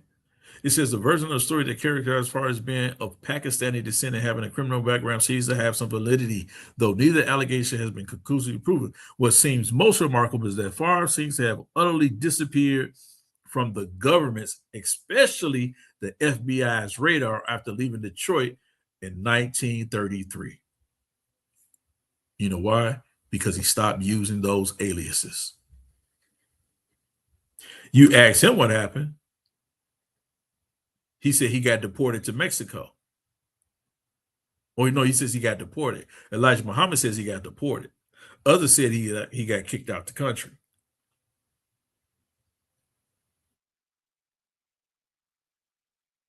Right? I'm almost done. This is also another good book that talks about Master Farad Muhammad. Again, this is Claude Andrew Clegg. This is another part of it where he continues it, right? We looked at this, right? I showed y'all this. This is the same guy here that when he was brought in of the Order of Islam, Wallace Farad, while in San Francisco, he was brought in for questioning. Same guy. For another ritual killing. This is before he got to Detroit. And then when he got to Detroit, another ritual killing occurred when he was the leader of that particular cult. This is the same man that Elijah Muhammad, this guy, Elijah Muhammad says, ain't this guy.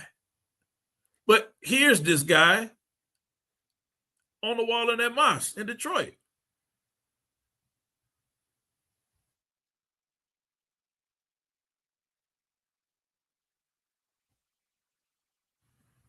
Somebody ain't telling the truth. All right.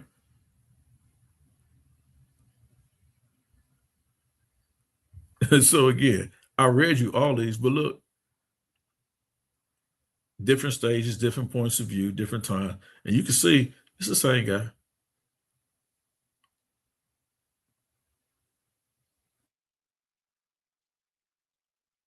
Same guy. Right? Y'all can go read. Howard Brotz even suggested that Farr was really Arnold Josiah Ford, a black Jewish rabbi. Because he took on so many identities. And if y'all know who Arnold Josiah Ford is, he's the was the black Hebrew Israelite that went over and met with Haile Selassie. And they claimed that Farr traveled with him, but that Arnold Josiah Ford died in Ethiopia. He came back, and this guy for a time assumed his identity and was calling himself Arnold Josiah Ford because, you know, the original Arnold Josiah Ford had died and passed away. Y'all go read about that in Stephen Norwood's H. Pollack and Eulogies May White Devil Satanic Jews, the Nation of Islam from Farrar to Farrakhan, Modern Judaism. Now, with this, I will say, just for clarity, to me, Eunice G. Pollack, she is a small hat, and she is not forthcoming about others of color. That's just my opinion, right? That's my opinion. Understood. Y'all understand what I'm saying? So y'all take that source with a grain of salt, but it's there, right?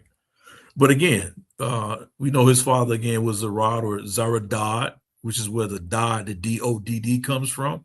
You often see in his alias, it comes from his father's name, Zaradad, right? In a 1924 marriage record as the father of Wallace Dodd Farrar, also known as W.D. Farrar. We know who this guy is. We just got to stop, right? Again, this is part of that home in Paradise Valley where James Sips was sacrificed to appease the gods of Islam, right? This is before he gets to Detroit, and the same thing happens again. And law enforcement can't connect it to him, but they connect him to this case. But just like in this case, in California, his hands are clean in Detroit. So the Detroit police just told him, get the hell out. Just get out of here.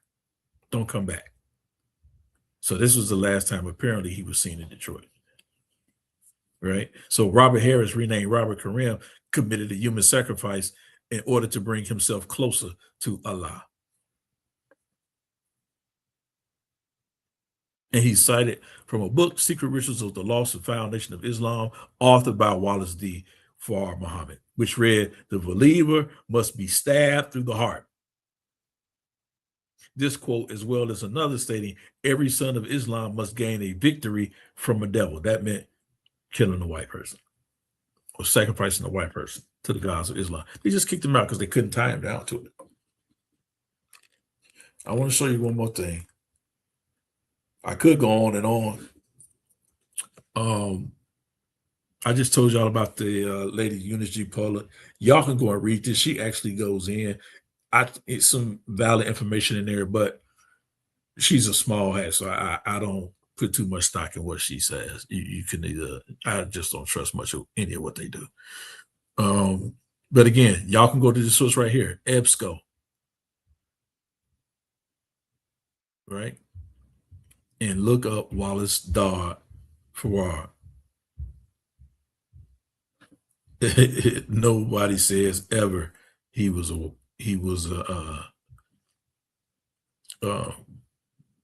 black man. right? I'm just showing this for the source. Y'all can go through it. Nobody ever shows him to be a black man, right? You can get all of this through EBSCO. It's a good source. I mentioned this book several times, right? A.I. Betty and Kevin Morris in their research on Farrar, right? And this is the full photo they took of him from during the time they were dealing with him about this killing. This is a full actual color photo, right? Right here.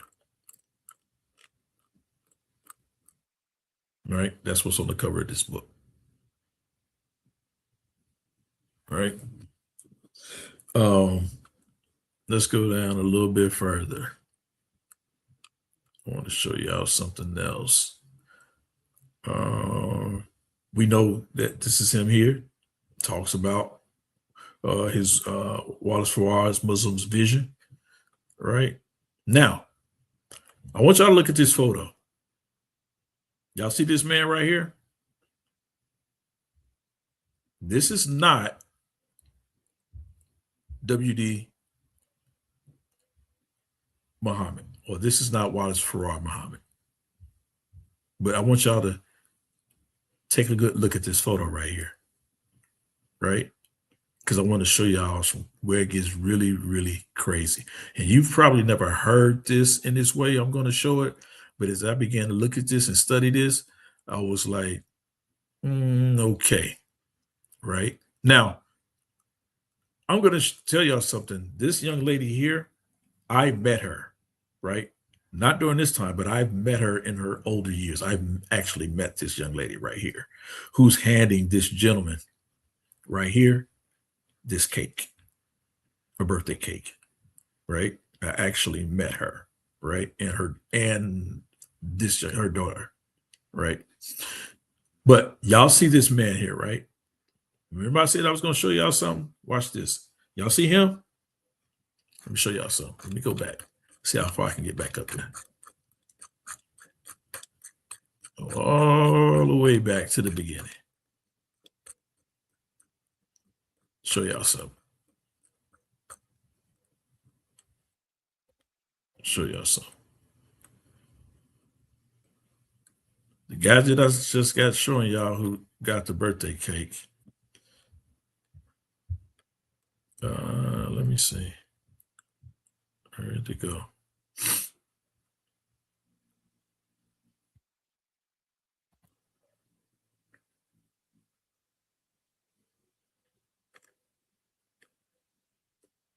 Where's the picture go that fast?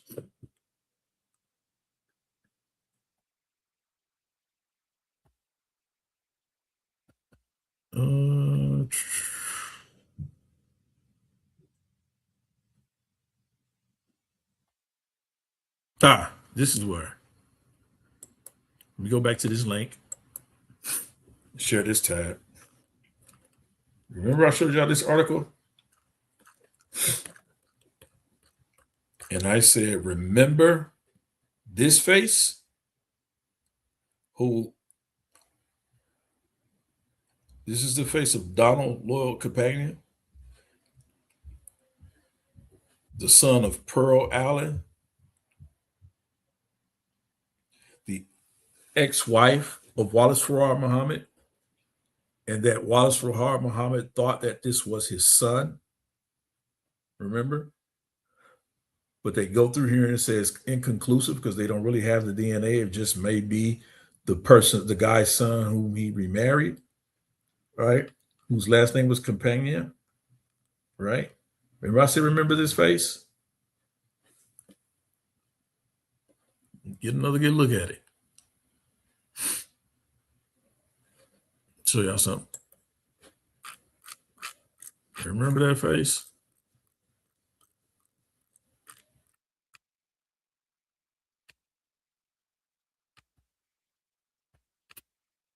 Show y'all something. Then I'm almost done. There he is right there. This guy right here, right? This guy right here is the same guy, the same white guy that Donald companion. And I'm going to show y'all something that's going to trip you out. Y'all see this, right? Right? Let me see if I can play this. Fair use. Can you see this? I can see it. What really happened to Master Ford? Yep. Can you hear it? Nah, I can't hear it. Oh man, hold on. Let me do where let me go in where you can actually hear it. Let me see if that works.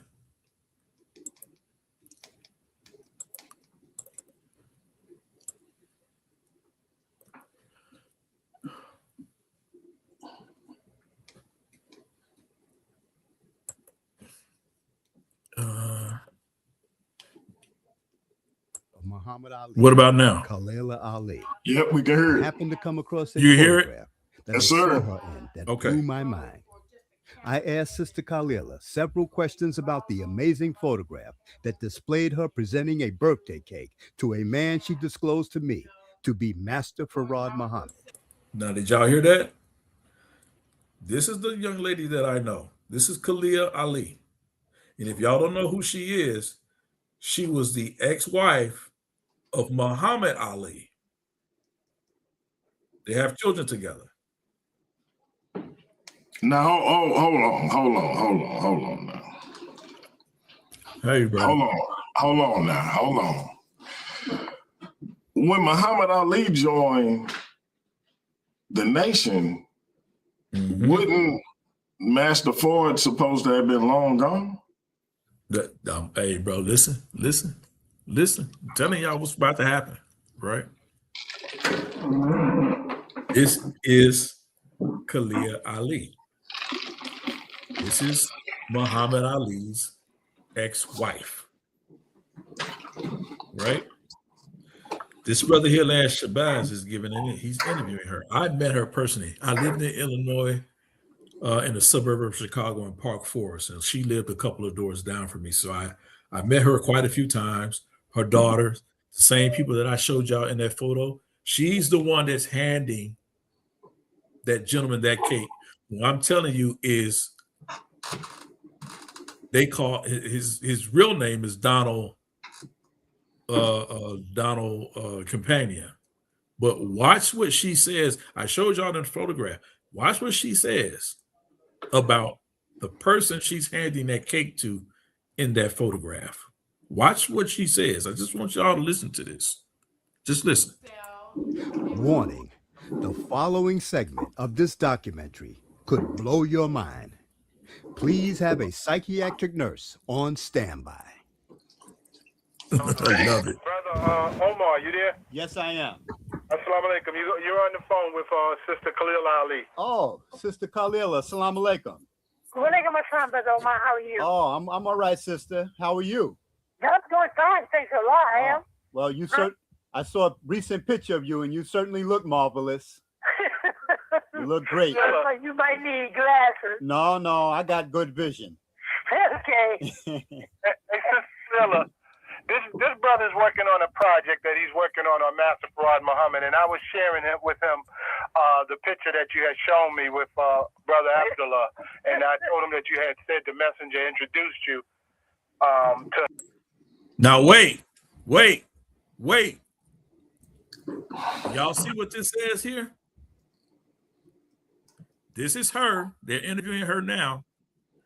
She's handing this cake to whom she claims is Master Farad Muhammad.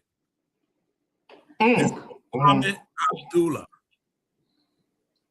This is Khalila Ali Muhammad Ali's ex-wife, and she's handing the cake to whom she claims she was introduced to him as Master Fard Muhammad. Now, again, when I showed y'all the picture of that white man who Wallace Farrar thought was his son, this is the same guy here. But watch this. Let's continue. To him as Master Farad Muhammad, and the brother wanted to ask you some questions about that. Sure. If you don't mind. I don't mind at all. I'm trying to work on a very small project about, Farad and the nation. Yes, sir. It's something I'm doing strictly on my own, but that was a very interesting picture. Very interesting, huh? Yeah. Yeah. So I wrote down several questions.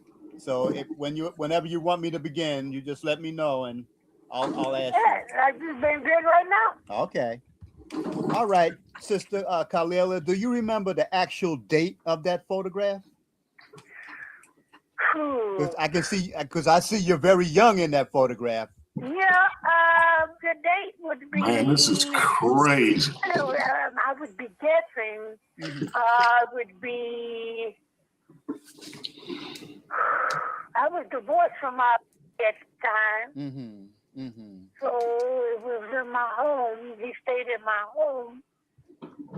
All right, we'll move on. Maybe it'll come to you. I was just thinking, it'll be like 77.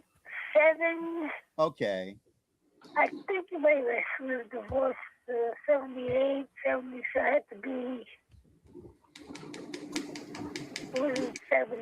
in the 70s. Okay, somewhere in the late 70s, early 80s. Now, in that picture, there's two women in back of you, in back of the man. And who is the man? The man himself? Yeah, the man that you are presenting. His name is Muhammad Abdullah. And now, who is he supposed to be? Well, he's Muhammad Abdullah. Is he Farad Muhammad formally? Well, I was introduced to him as that, but a lot of people don't believe it, but that's what I was introduced to him as. I can only go back. Now, you hear her say it. I was introduced to him as Wallace Farrar Muhammad.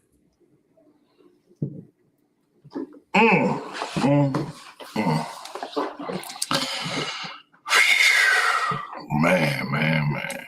Elder Yarah, man. Now, I'm going to show y'all, just before we leave, I'm going to show y'all who this guy is again.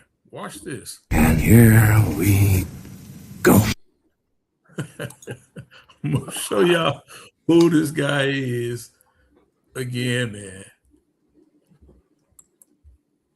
I'm going to show y'all who he is again. Let's go back real quick. And I'm going to show y'all who he is again.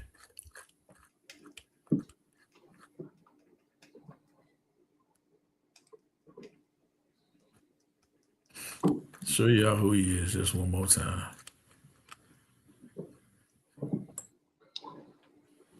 You want to see his face in color? There he is.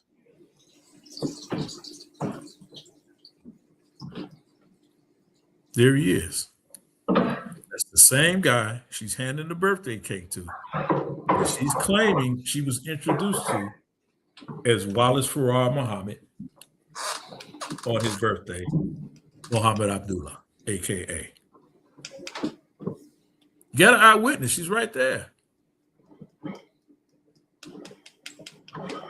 Beautiful thing is, man, you don't got to take Elder Yahweh's word for it. I'm going to end it right there, man. Oh, man, Elder Yarah. I don't even know why I asked you to come back, man. I don't even know why I asked you to come back, man. This is... link is in the chat, family. We not taking a whole lot of people. The brother got to get to his queen. I got to get to my queen. Come up if you got a question or a comment for the ultimate troublemaker Elder Yarah. This was, hey man, all I can say is I know Khalil watching, man. I know Khalil watching, and I, man. Hey Michelle, the brothers decided to do presentations, and then they'll both have opportunities to respond. So Khalil will be responding to this presentation with the presentation. At least that's the expectation. Knowing Khalil the way I do, I think he's still gonna do it. But this was crazy. This was Smoke City right here. So yeah, man, y'all come up, man, if you got a question or a comment for the Black Sage. We ain't gonna be up here too much longer, so if don't nobody come in, we gonna make our exit. But this was surgical. I'm gonna start calling the Black Sage. He is not Elder Yarah no more. He is Alonzo from Training Day. And it's because of this. You know I'm surgical with this bitch, Jake. How you want it? I'm just saying, man, we got a couple of people in the building. Al Morris and Jose Francis. Brother Al, you got a question or a comment for Alonzo from Training Day? Peace to you. Shalom, shalom. Shalom. How you doing?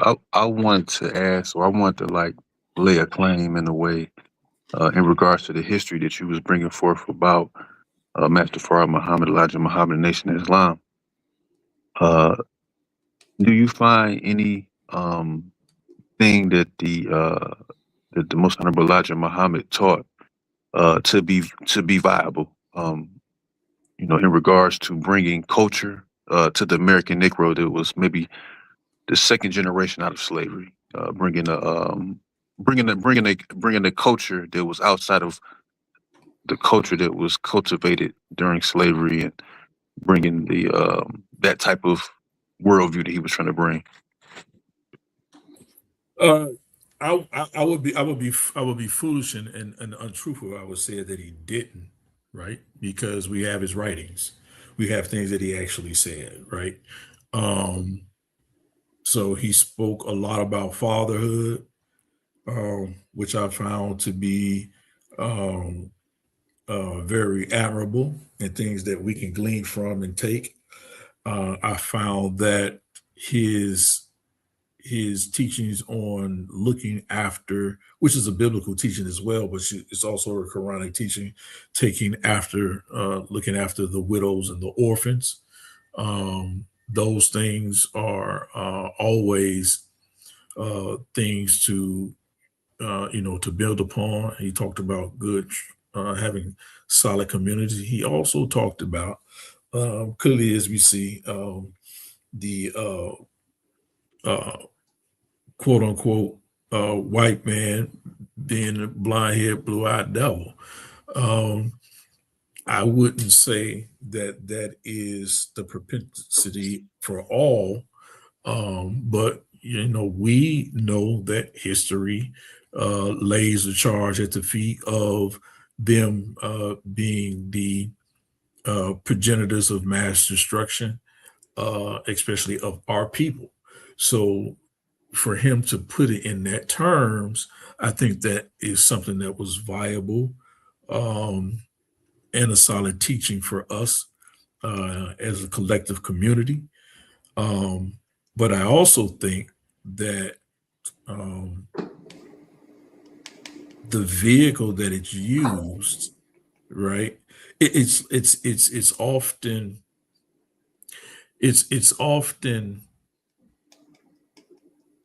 given to us something that looks good, it appears to be good, but it's laced with rat poison. One of my favorite scenes in the movie of Hoodlum we all ever seen that movie with Lawrence Fishburne is when he sits down in an ice cream shop and the young man. Excellent movie. Excellent movie. Yeah, and the young man brings him his sundae, brings him his banana split. And he looks at it. It looks good, right? It looks good. But he asks the owner, who's always been making his banana split, he says, who made my banana split? And so he says, well, the young guy made it. So he tells the young guy to come over, tells him to have a seat. And he says, did the owner tell you I don't like nuts on my banana split? And he said, yes, sir, I forgot. I'll get you another. He said, no, hold on. Did he tell you or not I like nuts, that I don't like nuts on my banana split? So he said, let me tell you how I like my banana split. Yeah, that was a dope scene. He showed him the traditional split. Yeah, and then he showed him how he like his. Traditional split. But then you have what we got, like this Elijah Muhammad, this Farah Muhammad comes around, and he gives us this new way of thinking about it. But if we're just looking at it, it still looks like a banana split to most. But with the trained eye and with the one that's actually in tune and conscious, you already know that this is poison. It might look good, but it's rat poison. And a lot of times, because it looks good to us or it sounds good to us, we eat it anyway, not realizing that we're being fed rat poison simply because it looks good or sounds good. It doesn't really benefit us. And that's the problem with the basis of a lot of these newfound religions. It looks good, but it ain't for you. And that's the problem that we have in our community. We don't challenge. We just take everything. Say everybody else eating it, so we gonna eat it. But ain't nobody looking at it. Them nuts ain't really nuts. That's rat poison. So again, back to your question, he talks a lot of things that were good that we can still use today. But if you look at the whole compass of the meal that he was serving you, we ain't taking the rat poison out. We ain't taking out the parts that's detrimental to us. Right? That's the problem that we have, especially Black people, because we always, and I'm going to say it, we always looking for a savior. We're always looking for a savior. And the reason why that's a problem is because we don't sit down long enough to learn enough, to study enough, to know what a savior looks like. That's why it's easy to drag us. Jim Jones, a whole white man, killed more Black folks, got more Black folks to follow him over there to Africa, wherever he took them and killed them and had them drinking the Kool-Aid. More Black folks died over there than white folks. How is that? How is that? Crazy. Then the same thing happens over and over and over and over and over again with our people. So, excellent question. Brother Jose, you got a question or comment for Alonzo from Training Day? Good evening, everyone. I want to ask this question. Both of them did presentations, but none of them addressed the actual history that deals with Islam in Africa and what happened when the Muslims came to North Africa with that craziness, and how the Nubians started shooting their eyes out and fighting fiercely against Islam. None of them dealt with that. If I can stop you though, Jose, this wasn't about the sub-Saharan invasion. This was strictly about, is Islam the Black man's religion? And of course, we talking about the NOI, because I don't think the other Islam even postulates or asserts to be the Black man's religion. So this is about the NOI. Also, this was about Master Fard Muhammad. I do think you make a good point in bringing up Islam and its impact on Africa and how it came into Africa. But I think that's something for another time. I'm actually working on an article for my Substack called Is Islam Anti-Black? So as always, we can do an open panel show on that. So hold on. But, so you're gonna take away my you're gonna take away my opportunity to be able to do a presentation and talk about some Nubian shooting out Arabites? No, not at all. Not at all. I think it's room for whatever you want to do and whatever I do. But go ahead and continue. No, I'm just saying. I just wanted to talk about it. I just wanted to relate it back to Kemet. That's all I wanted to do.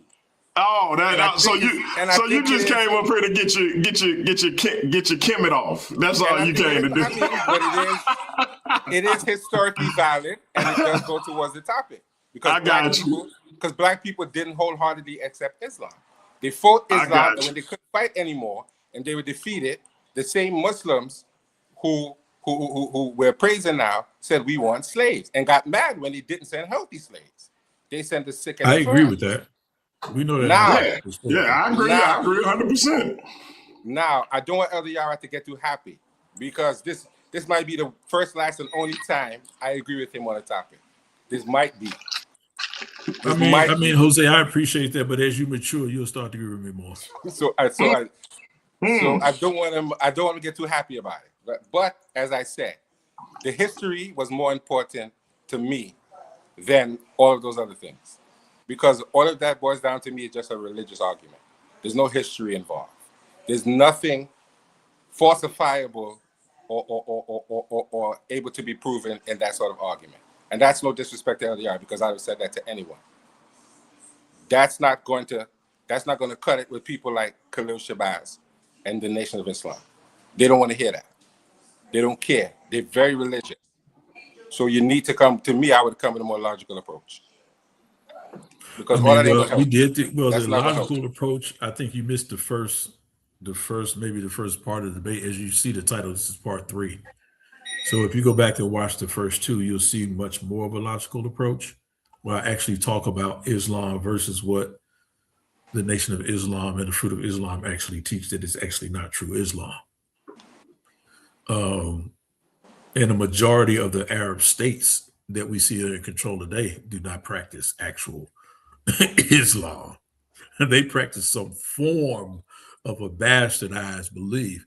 And I'm going to do a teaching on that as well, because there was a pre-Islamic pantheon of deities that before Muhammad came on the scene, that there was a pre-Islamic cult that had many different deities, and they used to have them surrounding the Kaaba, right?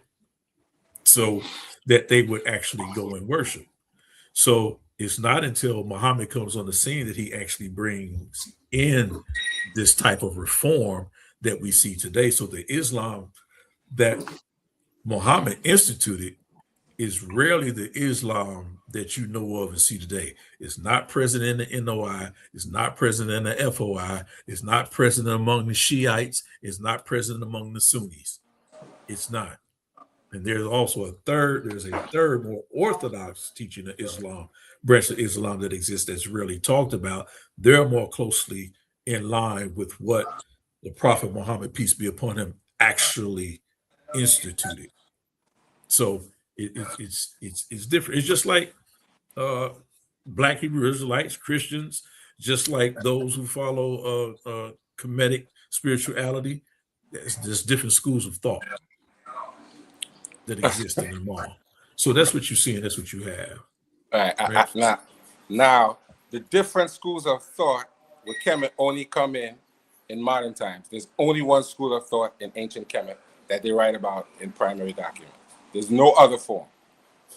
There is none. I disagree with There's no that. Other system other than Ma'at. That's it. There's no deviation from that. There's absolute rulership of the king. That's it. There's nothing. Jose Francis, that's wholly incorrect. And you guys love to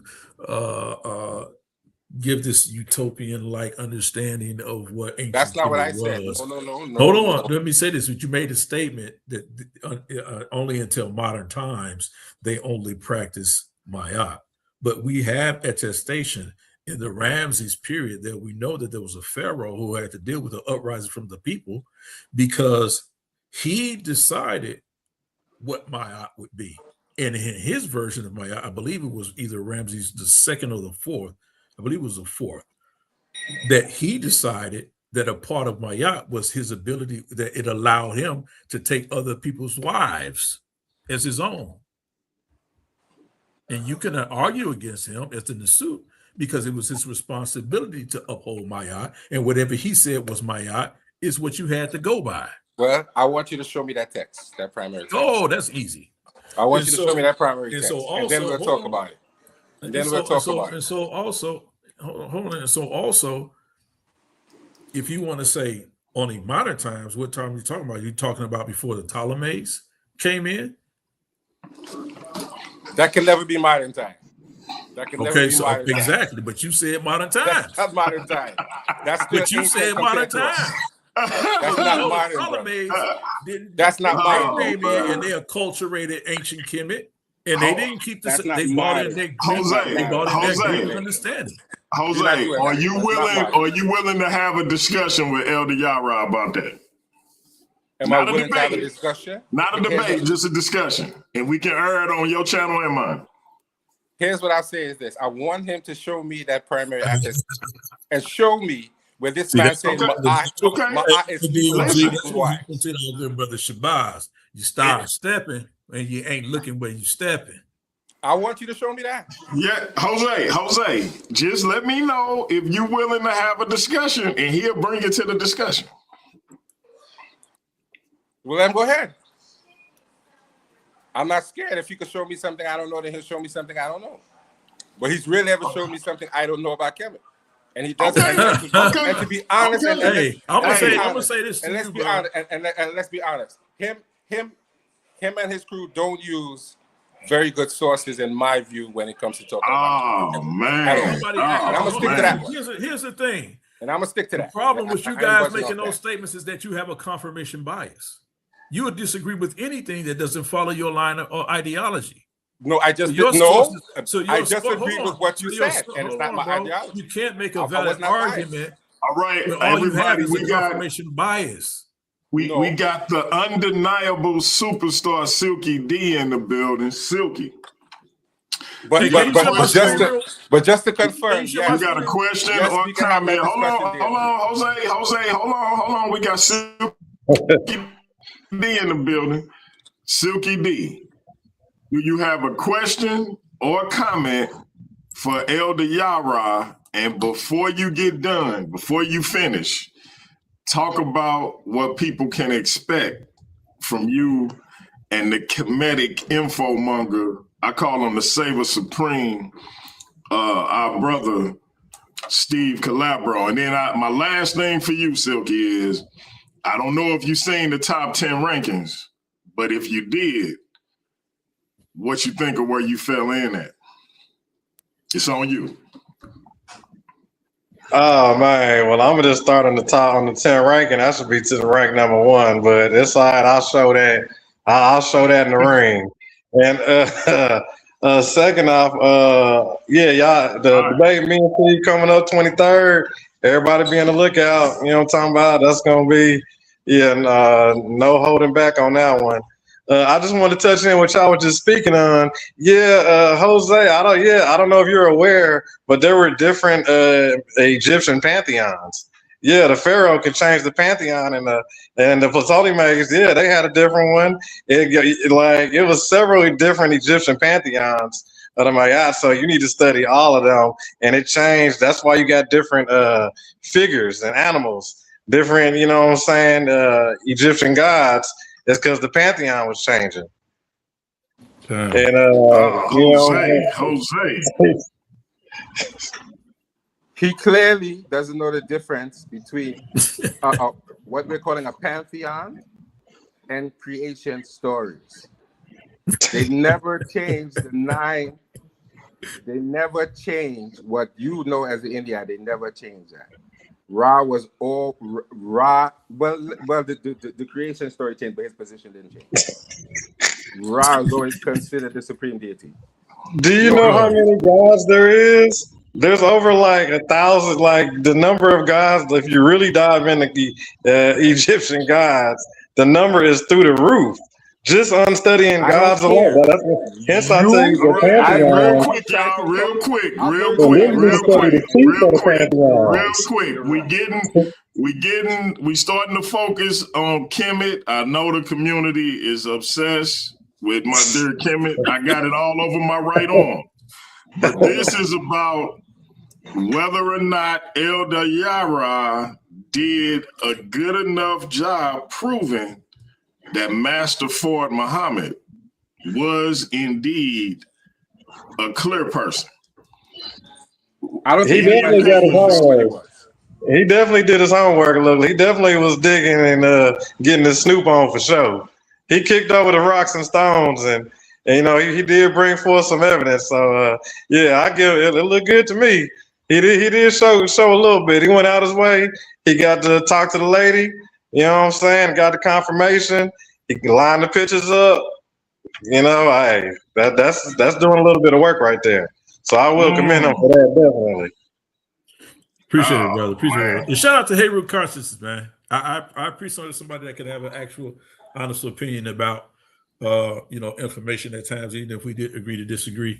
But shout out to Haywood Carstens, man. Shout out to Yarah as well, man. And shout out to the brother, man.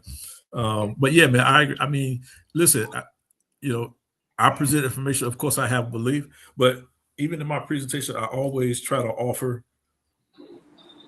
what the pros and the cons is, and then make your decision off of that. So, it's all good, man. But hey, man, we definitely gonna have to get into this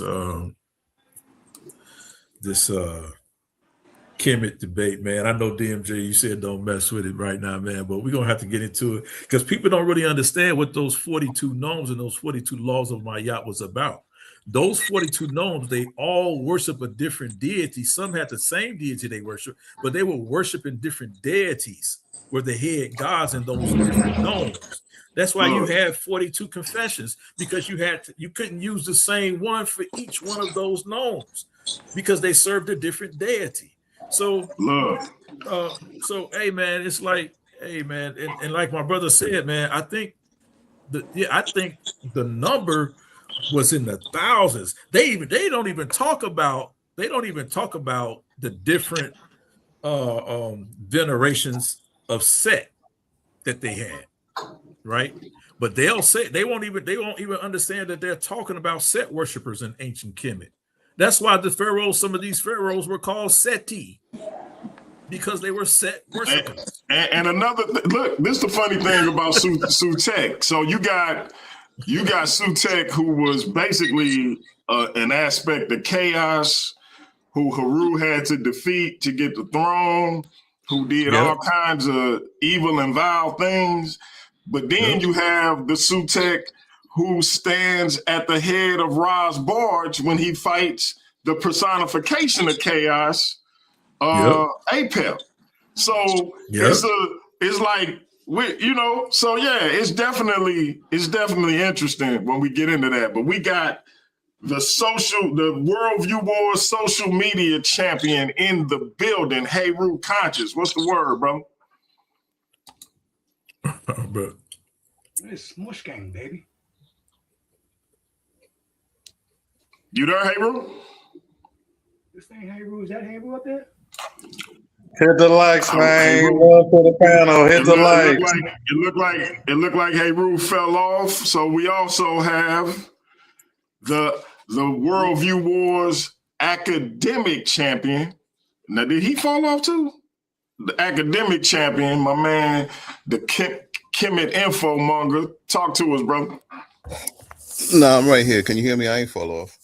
Yes, sir. We got you.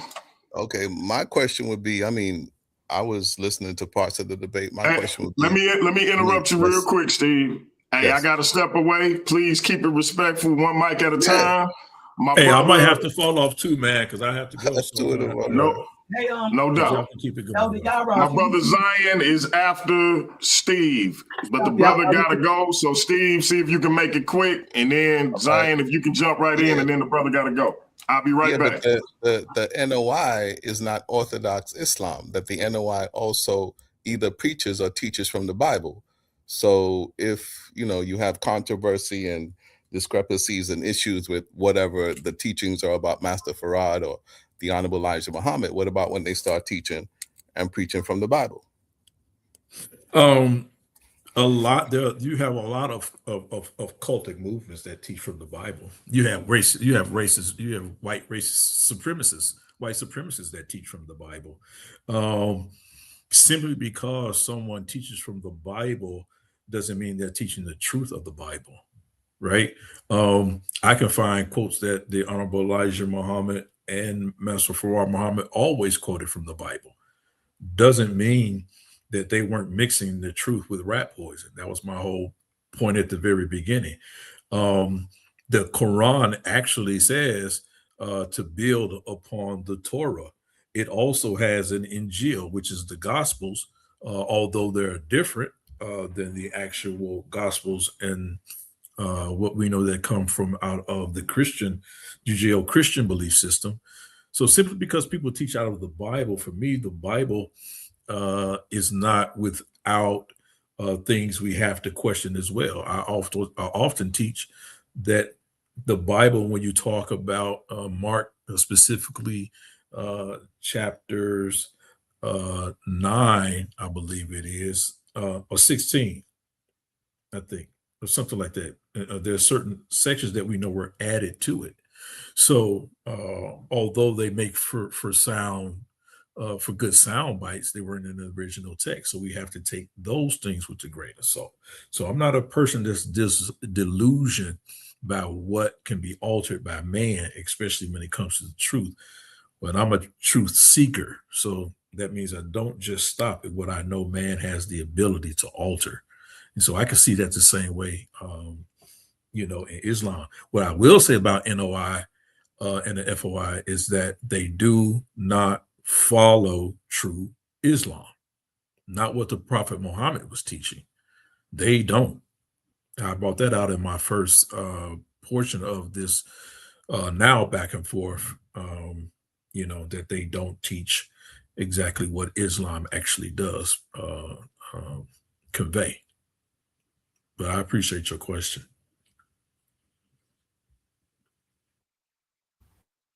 Go ahead, Zion. I ain't out of my question. Okay, cool. Yeah, listen, I loved what you was doing. We had that discussion a little bit earlier, I think this week about those connections. I don't know if you found anything connecting Farad. That was very, very eloquent how you did that. Because we had that discussion. I said something about seeing somebody connect Farad to L. Ron Hubbard. You didn't find anything related in that area? I not specifically enough that I could prepare for this presentation, but as I said before, me personally, when I visited the Salon restaurant in Chicago, that on more than one occasion, that the moment you walk in, if it's still there, I haven't been in a few years, but the moment that you walk in the Salon restaurant in Chicago, which is headed by Farrakhan and the NOI right now today, directly to your right on the wall is a photograph. It's a painting, not a photograph. It's a painting of different of NOI leaders, right? And on the table they have the Bible, they have the Quran. It's a painting. They have the Bible, they have the Quran, and they have the Torah, and then they have a book of Dianetics by L. Ron Hubbard. It's on the table in that painting. And I always wondered to myself, why is that in that painting? Right? Right. So although I didn't find the direct connections that you were referring to about L. Ron Hubbard and Wali Farad Muhammad, I do think there is some connection there simply based on what I experienced myself firsthand. But I didn't have enough time to study in depth to make a presentation on it. But it is interesting to get into. And Yahweh is not a demigod, Asiatic 7777. negative Right. 777. So yeah, I appreciate that. Great presentation. I'm looking forward. You got another part coming after this? I think the brother's gonna do his part, because this particular portion of the discussion was Master Farad Muhammad, a white man, was what he challenged me with. So I just took the affirmative on it. He's going to bring it in because I said he was a white man. So he's going to bring, so he's going to bring his, because it was supposed to be, for all of those of you who are out there listening, it was supposed to be a debate, right? But the brother decided he just wanted to do a presentation. So fine. Cool. Yeah, that's it. I'm not going to hold you. If you can give me a call before you get to your business after this, that'll be great, man. I like to talk to you real quick, man. I will. I got you, Mark. I appreciate it. Yep, I got you. Sure. Shout out DMG. Shout out to the panel and to the chat. You know what I'm saying? Big shout out to Paradigm Shift 314. I'm out. Yeah.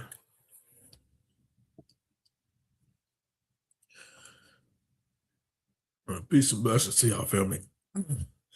I got to ride, man. I got things I got to get with, man. So again, shout out, man, to DMG, man. Shout out to Paradigm Shift TV. Please like, share, and subscribe. Shout out to the New Torah Movement, Brother KOT. And shout out to those who subscribe. Please go and subscribe to my channel, Yarah _Black Sage. Yarah _Black Sage. I'm going to be coming on with some more different breakdowns on some different things, some topics that really haven't been discussed in this community before. But we will talk about that.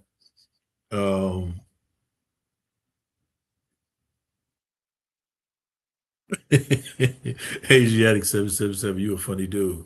But yeah. Y'all hit us up, man. New Torah Movement, hit us up on the Black Sage, Yarah _Black Sage.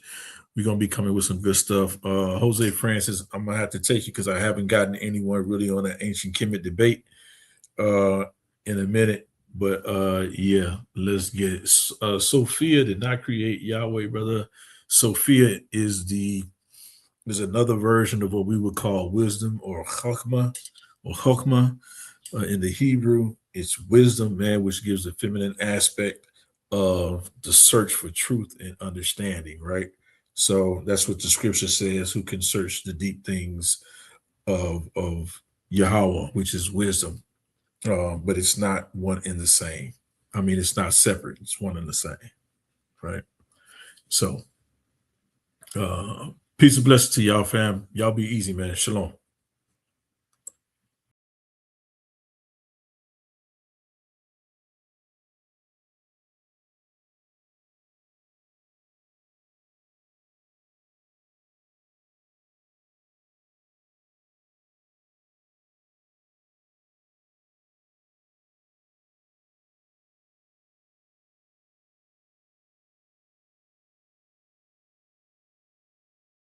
I don't got no friends. You know what I mean? I got supporters, people on my side and people on the other side.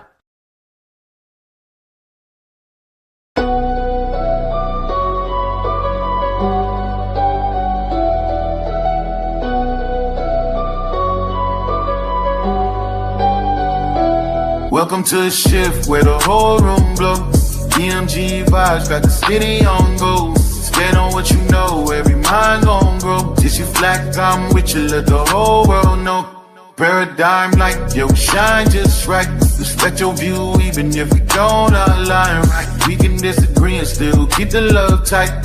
DMG family, we elevate the mind right. This that channel that be talking back, energy attack. Iron sharpens iron, watch the holy react. Competition in the building, better tighten up your facts. We ain't clones, but we still mirror how you crack under impact. Every debate will work hot, spot a week, rep fast. You live wrong, paradigm shift, then break your stance. I'm the judge, the jury, the pen, the contrast. My bars hit always like a quadruple. Bottom tell the shift, where the whole room glow. DMG vibes got the city on go. Stand on what you know, every mind gon' grow. If you black, I'm with you, let the whole world know. Paradigm light, yeah, we shine just right. Respect your view, even if we don't all align right. We can disagree and still keep the love tight. DMG family, we elevate the mind right. We invite every mind, long as you stand on yours. Walking with respect, leave with open doors. Channel stay lit, views jumping off the boards. STL bounce, yeah, the spy from the source. Competitors, welcome, step up, don't fold. We don't fit pressure, we refine under load. Thoughts heavy, we press them till the truth gets told. Shift so clean, it feel platinum even when it's gold. Come through correct, bring your logic and your proof. Speak your truth, just don't run from the truth. We debate with grace, that's the paradigm groove. Flow so smooth, even turbulence move. Welcome to the shift, where the whole room go. DMG vibes, got the city on go. Stand on what you know, every mind gon' grow. If you black, I'm with you, let the whole world know. Paradigm light, yeah, we shine just right. Respect your view, even if we don't align right. We can disagree and still keep the love tight. DMG family, we elevate the mind right. Where the whole go. DMG Bob, got the city on go. Stand on what you know, every mind gon' go. If you black, I'm with you, let the whole world know. Paradigm light, yeah, we shine just right. Respect your view, even if we don't align right. We can disagree and still keep the love tight. DMG family, we elevate the mind right. Welcome to the shift. DMG vibes, got the city on go. Welcome to the shift. Stand on what you know, every mind gon' grow. Welcome to the shift. If you black, I'm with you, if you black, I'm with you. Welcome to the shift. We can disagree and still keep the love tight. Welcome to the shift. DMG family, we elevate the mind right. Welcome to the shift. DMG vibe, got the city on low. Walk with paradigm shift, T304.